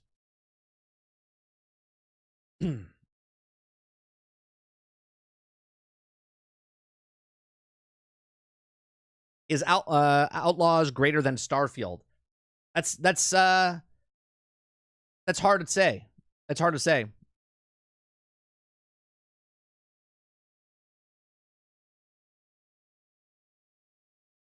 $5 p.m. Pacific, so 8 p.m. tonight. Tonight, right, Mo? 8 p.m. tonight? Yeah. That's it? I can't take it anymore? Gonna go to Captain Nelson's world. See you all in another 12 hours. Later, Wreckers.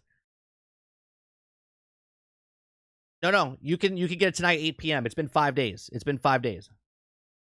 So Thursday night to Friday, Friday to Saturday, Saturday to Sunday, Sunday to Monday, Monday to Tuesday. So 8 p.m. tonight, you can play Starfield. Everybody can play Starfield on Game Pass or Standard Edition.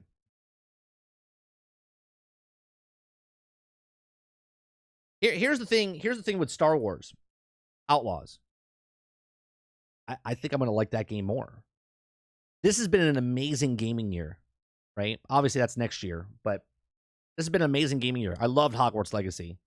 Enjoyed Star Wars Jedi Survivor. Okay? Starfield, I don't know if you heard me say this, Travis. I don't know if you heard me say this the other day, because you didn't comment, so I don't think you did. Okay? Starfield reminds me, okay, of the feeling that I got when I played Mass Effect 2. And Mass Effect 2 is my favorite game. It's in my top 3 of all time. Right? I absolutely love Mass Effect 2. If you guys want to play a good sci-fi game, Mass Effect 2, specifically 2, okay, is the best out of the series. 1's good, 3's okay. 2 is a fucking masterpiece. It's the closest thing, okay, to a perfect score than I'll ever give. Okay, and it's still not perfect. Okay. Mass Effect 2 is a phenomenal game. Just the world building, okay? World building, the dialogue, the story, okay? It's just a phenomenal game. Now, Starfield is giving me the exact same thing and more. And let me understand why more. When you played Mass Effect, those of you that played Mass Effect 2, you got on top when you got into the ship and you were a captain, you're walking around talking to your companions and going on missions and whatnot. It felt good, but you wanted more. You just wanted a little bit more. You're like, man, I want to go here. Andromeda came out and tried to give us that, right? With the procedurally generated worlds and whatnot, okay? Tried to give us that, but it fell short, okay? Maybe the next Mass Effect will be better, Mass Effect 4, okay? But they tried to give us that. And what Starfield is doing, okay, is doing what Mass Effect missed, that Andromeda tried to pick up. They give you these predetermined, they have these set areas in the world that you can go in Starfield that are handcrafted and whatnot. But then you can go to 1,000 other planets and do infinite amount of landings on those planets and do infinite amount of tile creations or whatever and experience something different every single time, right? I don't feel like I'm playing a game. I feel like I'm living in the world as my character, and I can interact with basically everybody. Okay, obviously not everyone's going to have full dialogue trees and whatnot, but that is the evolution that you look back and go, well, Mass Effect's, over a decade old, and this looks exactly the same.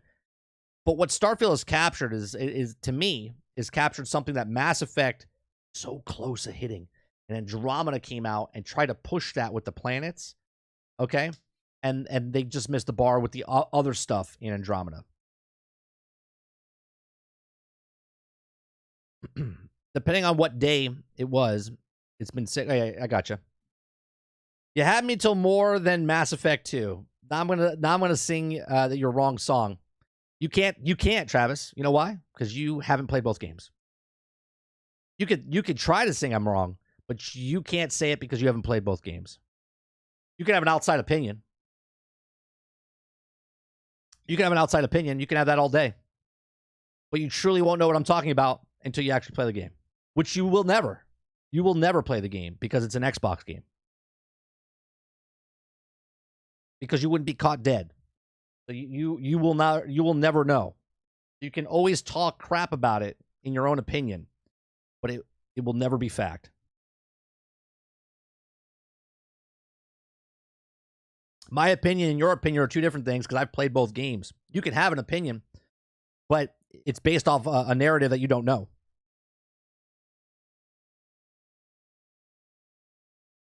Quintar says Starfield is pretty much a new Mass Effect experience and pretty good. Yeah. Again, not perfect in any way, shape, or form. It doesn't knock Mass Effect out of... Mass Effect is and still will be my top favorite games of all time. Oh, 76. I am jealous of you. You've never played it before. Because that first moment you play Mass Effect 2, like, you can never get that back after you do what you do. I don't know if you save scum, but I play a game and make my decision and that's it. Okay? Make my decision and that's it. I don't know if you don't like your decisions, you go back and change it to something else, but first playthrough, I literally just play through, okay? And I pick the things.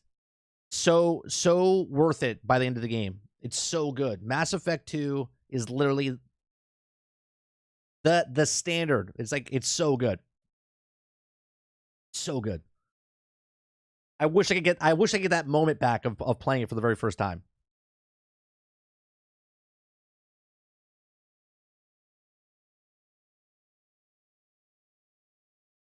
Until it comes to PlayStation 5 or get a decent PC, my current one would explode. He probably has an Xbox. He won't say it. Nah. He doesn't need one. What he doesn't tell you is he has a Samsung TV. He's playing it right now.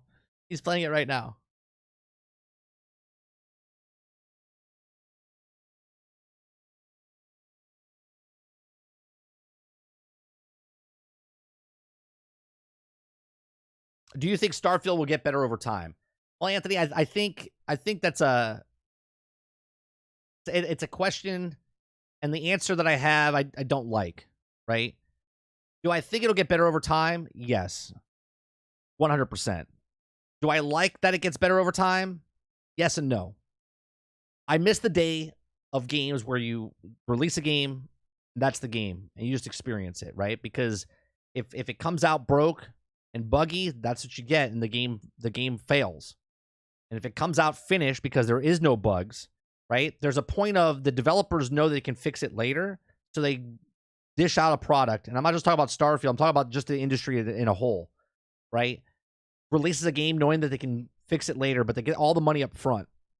Back in the day, they had to release the game, and the game had to be good, and they still get the money up front, but it shined, and then they would get repercussions later if it was a bad game.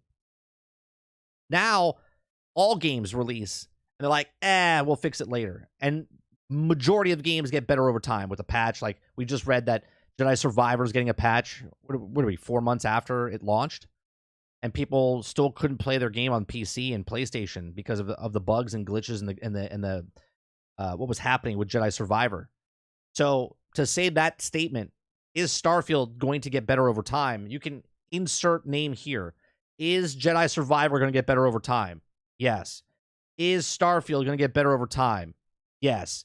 Is insert name game here? Is Cyberpunk going to get better over time? Yes. Cyberpunk 2 years later, now it's where it's supposed to be, right? So yes, I think it'll get better over time because modders make it better for the consumers, or Bethesda adds things to it to make it more. Maybe there's mods that come in and you can play the game how you want. There's lots of different things. Lots of different things. But Starfield didn't come broke. It's a great game from the start. What will get better over time? No, they can make quality of life things better, Anthony. Like, for instance, they can get rid of like the UI system needs a little bit of love and care. Like, I would love to lock an item, right? Quality of life. I just want to lock an item.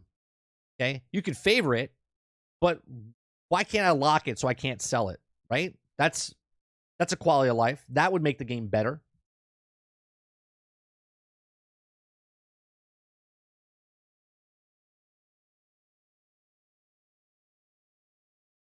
I save scum like no one's business until I get the result I want. Not me. I tried to the first time, Travis. The first time I play is I play it. I pick. If you check the Nexus mod, the UI mod is already out. Again, that's a mod, not from the actual developer. And again, it didn't come out at launch, right? I mean, obviously it's been out for 5 days, but my point is that it's going to get better over time. Locking items, maybe making a rover that you can put on so you don't have to, maybe it just drives slower or something. I don't know. There's just quality of life things they can do in the game. They can make the AI a little bit better. The AI is kind of dumb sometimes. They can fix it where the guys don't go through the walls and whatnot. They can do it where I don't get hitched onto. I built a ship yesterday, and they had the table where it was too close. I couldn't get past. Right, my guy couldn't get through the actual thing. I like to eat food as I find it in like in 76. I do the same thing, Demir. When I pick up food, I'm like, oh, I'll eat a sandwich, and I just eat it. 76 warns you before a sale. Will Redfall get better over time? That's a rhetorical question. There's an actual article of that. I'm not going to read it today, but there was an article of right here. Right here. It says Bethesda executives say Redfall won't be abandoned, and that it will get better. That it will get it to be a good game. Right. So they're the obligation. They're doing an obligation. We'll read that. We'll read that maybe tomorrow.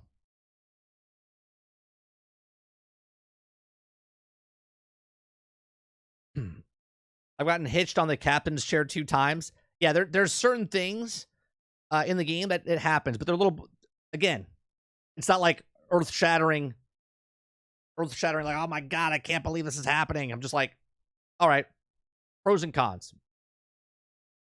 And I do agree with you, Anthony. I love Starfield. Is it perfect? No. Is it fantastic to play? In my opinion, yes. Yes. I feel like I'm living in the world. Right now, I don't even want to be doing this. I want to be playing Starfield.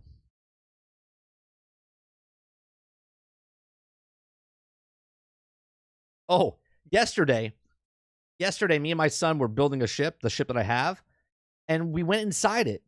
Okay, we went inside. I don't have video of it, but I went inside it, and when I opened up the door to get into the captain's chair, it was like a wall there, and I'm like, what happened? And then I walked through the wall, and it looked like it was like melding into each other, and I was like, what is happening here? And I looked at it for a second, and I went, oh, wait a minute. It's 2 ships.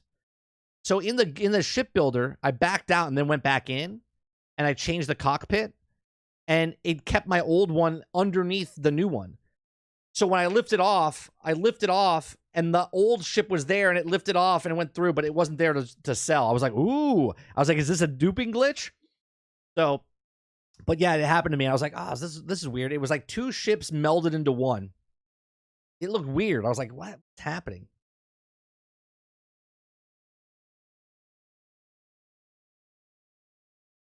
Let me show you. Do I have my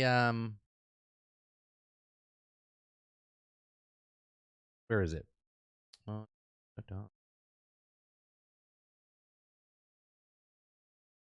Where is? Oh, did you guys see this? So someone created. I posted this in the Starfield section. Someone created the X-wing. Someone created an X-wing. God damn, it's good. That's a good X-wing. That is a good X-wing. And look at this.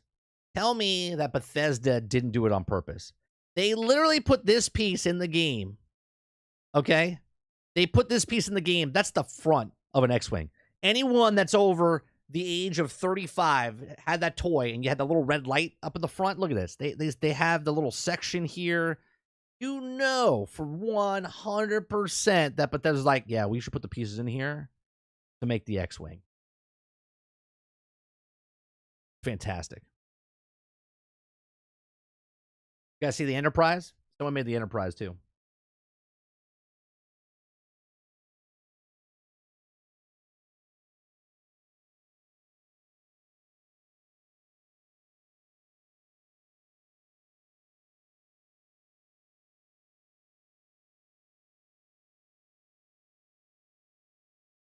Let's see. We got the. This is the. Can I open this? Yeah. Here's. It's pretty good. Pretty good. There's the Enterprise. Not bad. Not too shabby. Right? Not too shabby. You got the Millennium Falcon.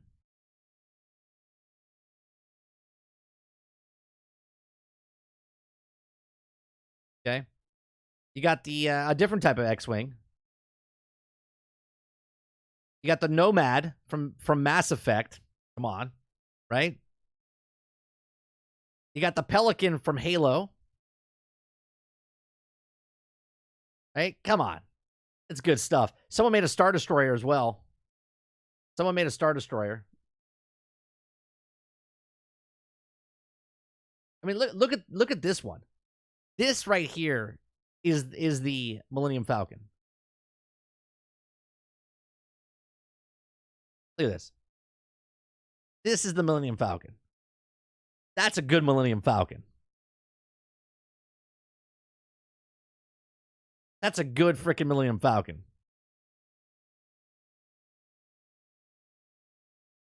And what I love about these ships, you can walk through these freaking things. You can walk through these freaking things. I have a whole like crafting section now. I have a bedding section. I have a living section.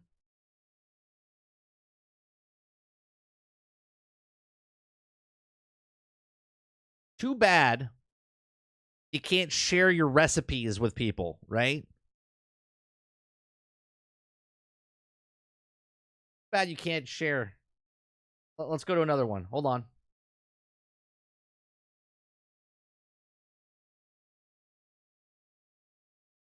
Here's a Star Destroyer. Let's see if it. It's a good try. It's a good try on some of these. Yeah. Not bad.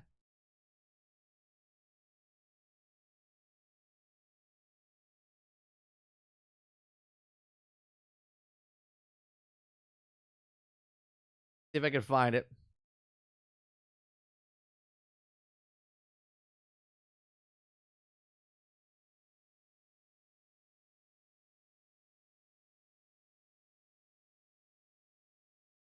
What we got here? Let's see. We got. I think someone did the raise request.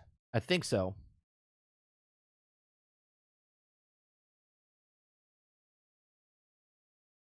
Oh yeah, yeah. Sure they did.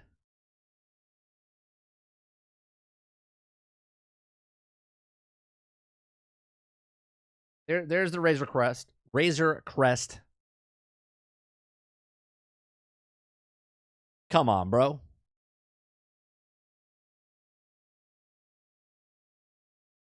come on. So good.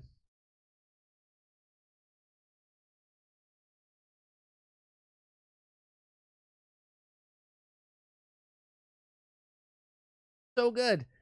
And as the designers of this game, they're like, yeah, let's put these engines in so someone can make this.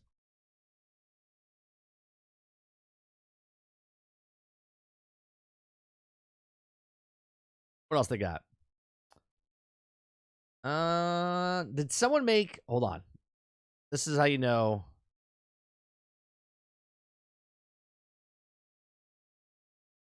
if they mean business. Oh, tell me this is in the game. I can't tell if that's. Oh, I can't tell if that's it. I'm looking for the last Starfighter. I can't see it in the engine.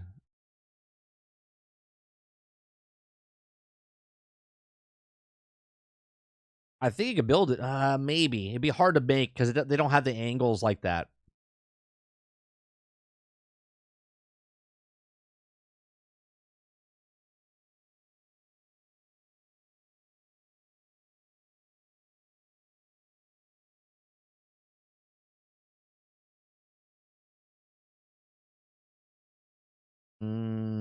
Don't see it. I mean, the regular ship kind of looks like it. You could adjust stuff with it.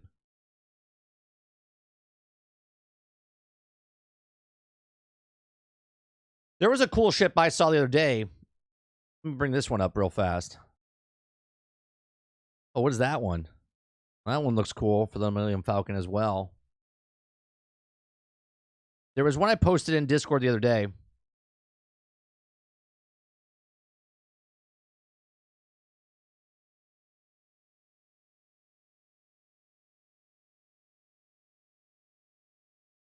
Let me see if I can find it real fast.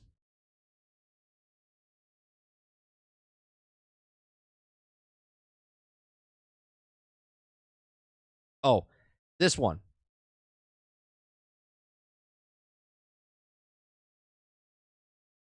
I saw this in game. And I like the way this looks, right? I like the way this looks.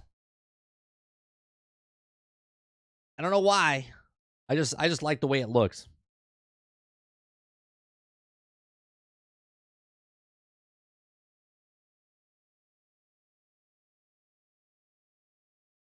You mean the Gunstar? And I took some pictures. I took some pictures of as well inside the game.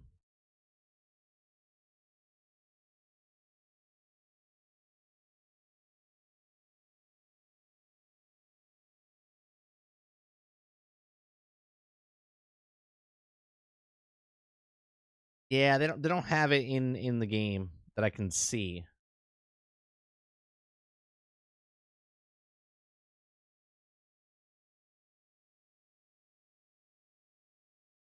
People are gonna make some crazy ass ships.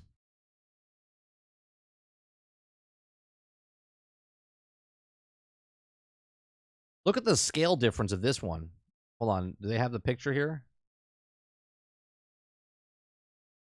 Um,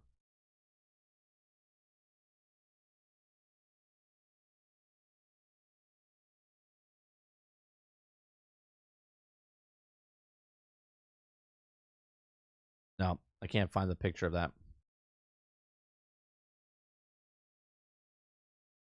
Stop going in there.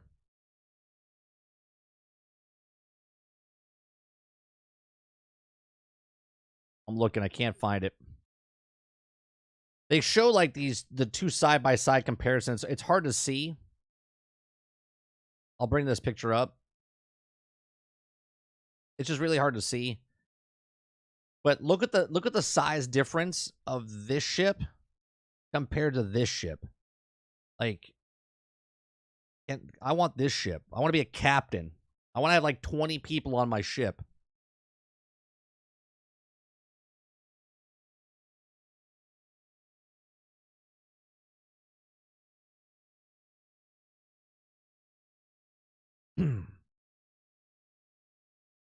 Has anyone made? I don't think so. Let's see.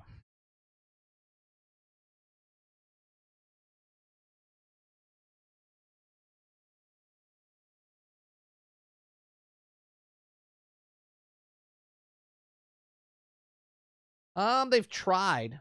This one's close.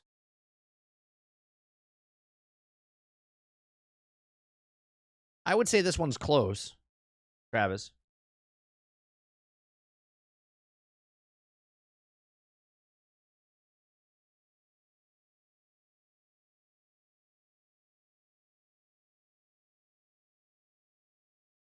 Oh, I wonder. I wonder if they made the ghost.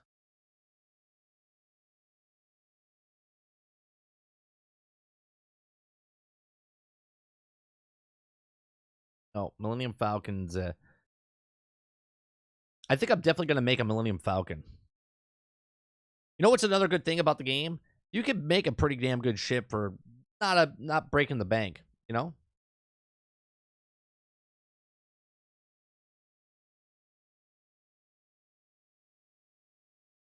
I want to turn on Starfield so bad, but I have to go to work. Must fight sci-fi nerd urges. I gotta do some stuff after I get off stream. I don't know if I'll have time to play uh before the kid gets home. But there's always tonight. There's always tonight.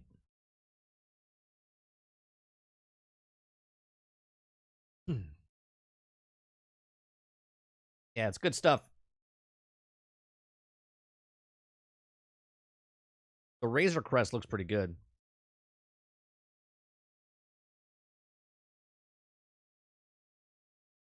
I do like the design though of the Millennium Falcon. I mean, all of this is a very it's a very small ship because the only pieces that you're actually walking in is this piece, this piece, this piece, this piece, and this piece.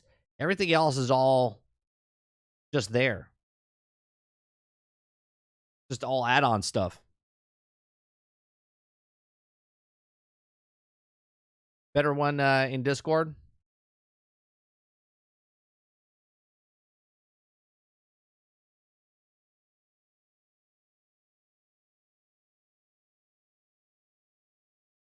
Oh, look at these. Oh, wow. Look at that. All right. Hold on a second. Got that. Hold on. We got.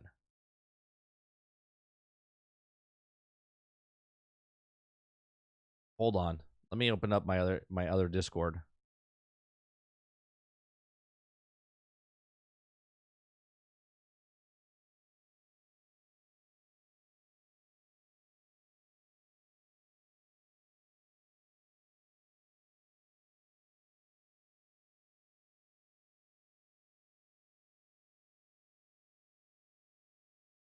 What's happening here? Why isn't that loading? Okay. What do I got here? Is that Batman? He built the Batwing. Does he go in front of the moon?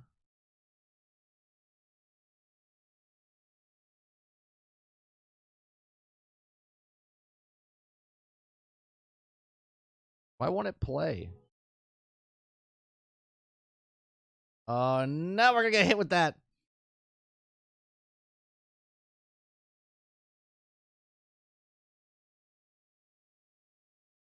Built the Batwing in Starfield.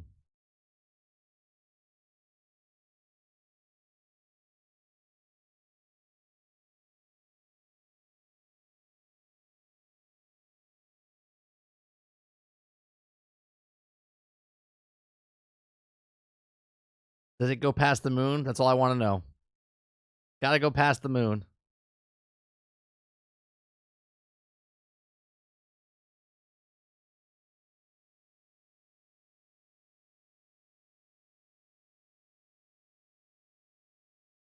That's funny. What else we got? That's cool. It's a cool looking ship.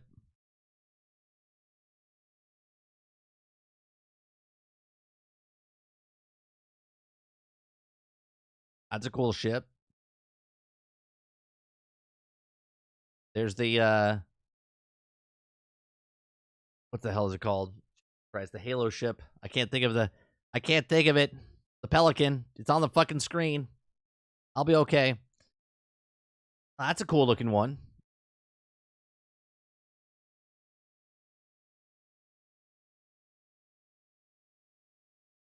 Thing.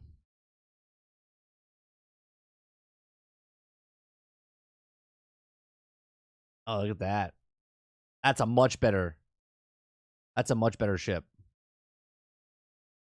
But the engines need to be up in the middle here, don't they?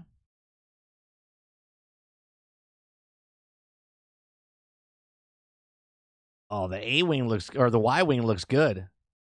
The Y-wing looks good.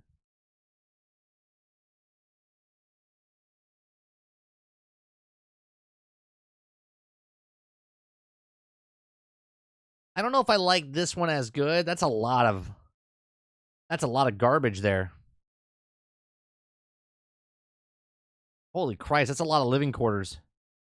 That's a lot of hallways to go through. Why didn't he just use... He probably didn't unlock it yet. Different ship areas have different things. You could go to one shipyard and get a 2x6. That would have filled in that whole gap there.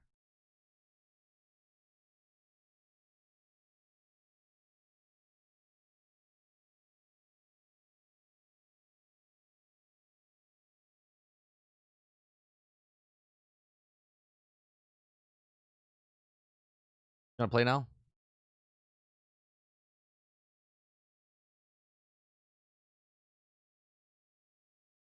Oh, for God's sakes. Whatever. I'm done with you. Did anybody else... They're building ships, but are people building other things? That's the question.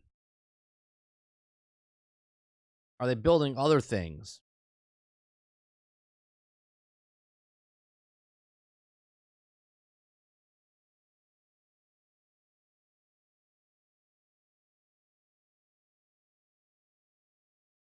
No. What is this monstrosity? How big this thing is. I don't even know what this is. I don't know what this is, but this thing is gigantic. My God. That is 4 stories tall. That is 4 high, 5 wide, 6 long. Like back to front, 5 to the side, and 4 high. Equip multiple weapons at once?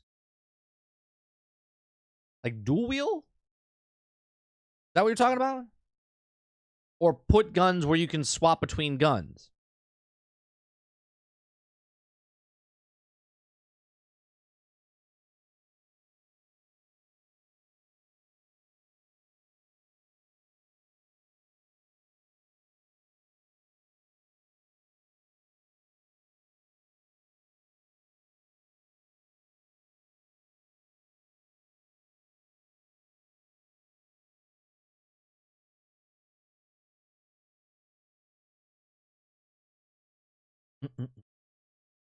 What else we got here?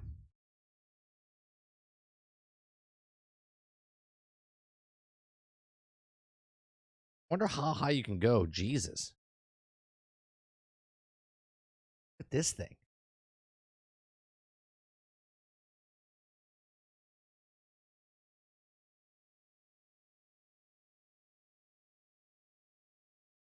He's making that. We won't look at that.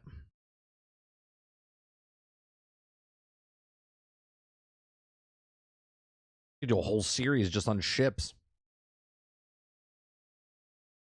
Yeah, so if you click a weapon, hit Y, it'll add it to favorites, and then the D-pad will open up, and you'll have 3 slots, 3 slots, 3 slots, 3 slots, and you can just insert the gun in your favorite slot. So while you're out there, if you have a pistol, you pull out your main gun, then you push up, hold on the D-pad, whatever direction you have it saved, and then you can click up to the next one.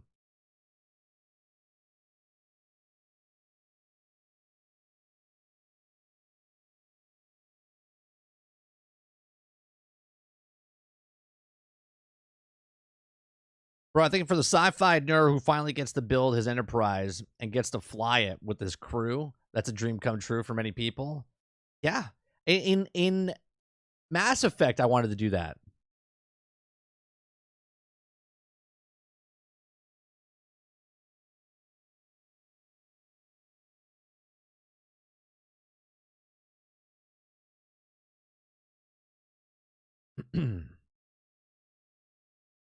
That's all right, Ambu. Are you see? You can't dual wheel in Starfield, right? But you just want to swap weapons, like you're using a shotgun, you switch to an SMG, you switch to a pistol. That's what you want, Stealth, right?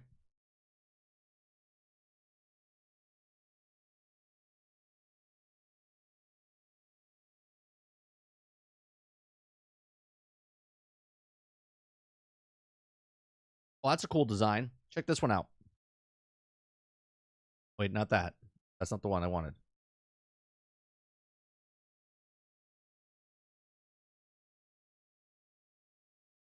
Oh, here, I'll show you. I'll show you some.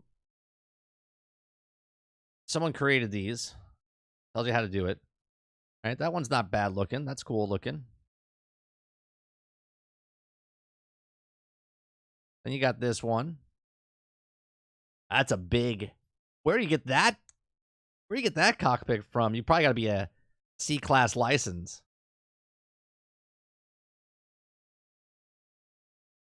I have 1,083 spots in my cargo hole, Dupless, and I'm almost full.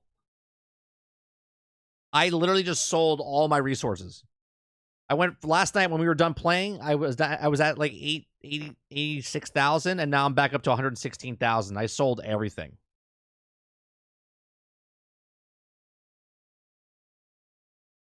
Oh, look at this.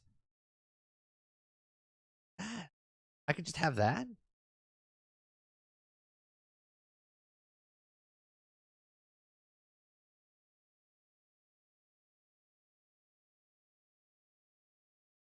Oh, that's a cool one. That's different.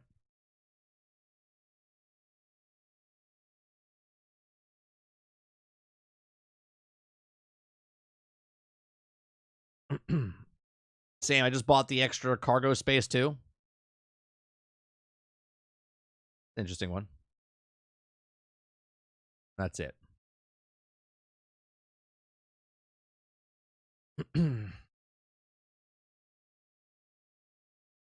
Mass Effect is not a what is it, Lord of the Rings level sci-fi though, so it's kind of bad a comparison. What do you mean Lord of the Rings? Oh yeah, you don't need to buy another ship. Early game stealth. I used my regular ship for 27 hours, 32 hours.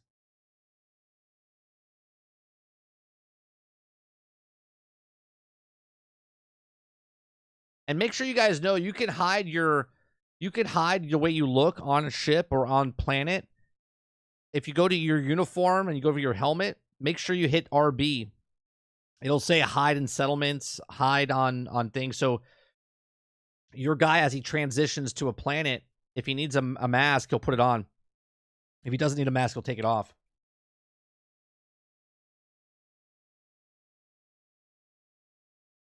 You know, a lot of people don't know that.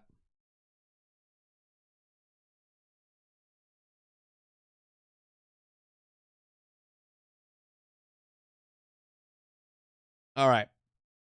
12:30. I appreciate you all coming out this morning. We talked about Baldur's Gate 3 companions, less horny now in the game. We talked about Hogwarts Legacy still selling very well. We talked about Starfield. Don't do New Game Plus. Stay away from New Game Plus. Unless you like to do New Game Plus, then do it. We appreciate you very much for coming out. Hit that like button. If you'd like to go above and beyond that, hit the subscribe button. If you'd like to go above and beyond that, hit the membership button for a little as $5. We do streams Monday through Thursday from 10 o'clock in the morning to about 12. Then we also do night streams from 8 o'clock, about midnight. And then we also do podcasts on Thursday night, Generation X Gaming at 8 p.m. Eastern. Appreciate it very much. You guys have a great rest of your day. I'll see you guys tonight on the next one. Peace.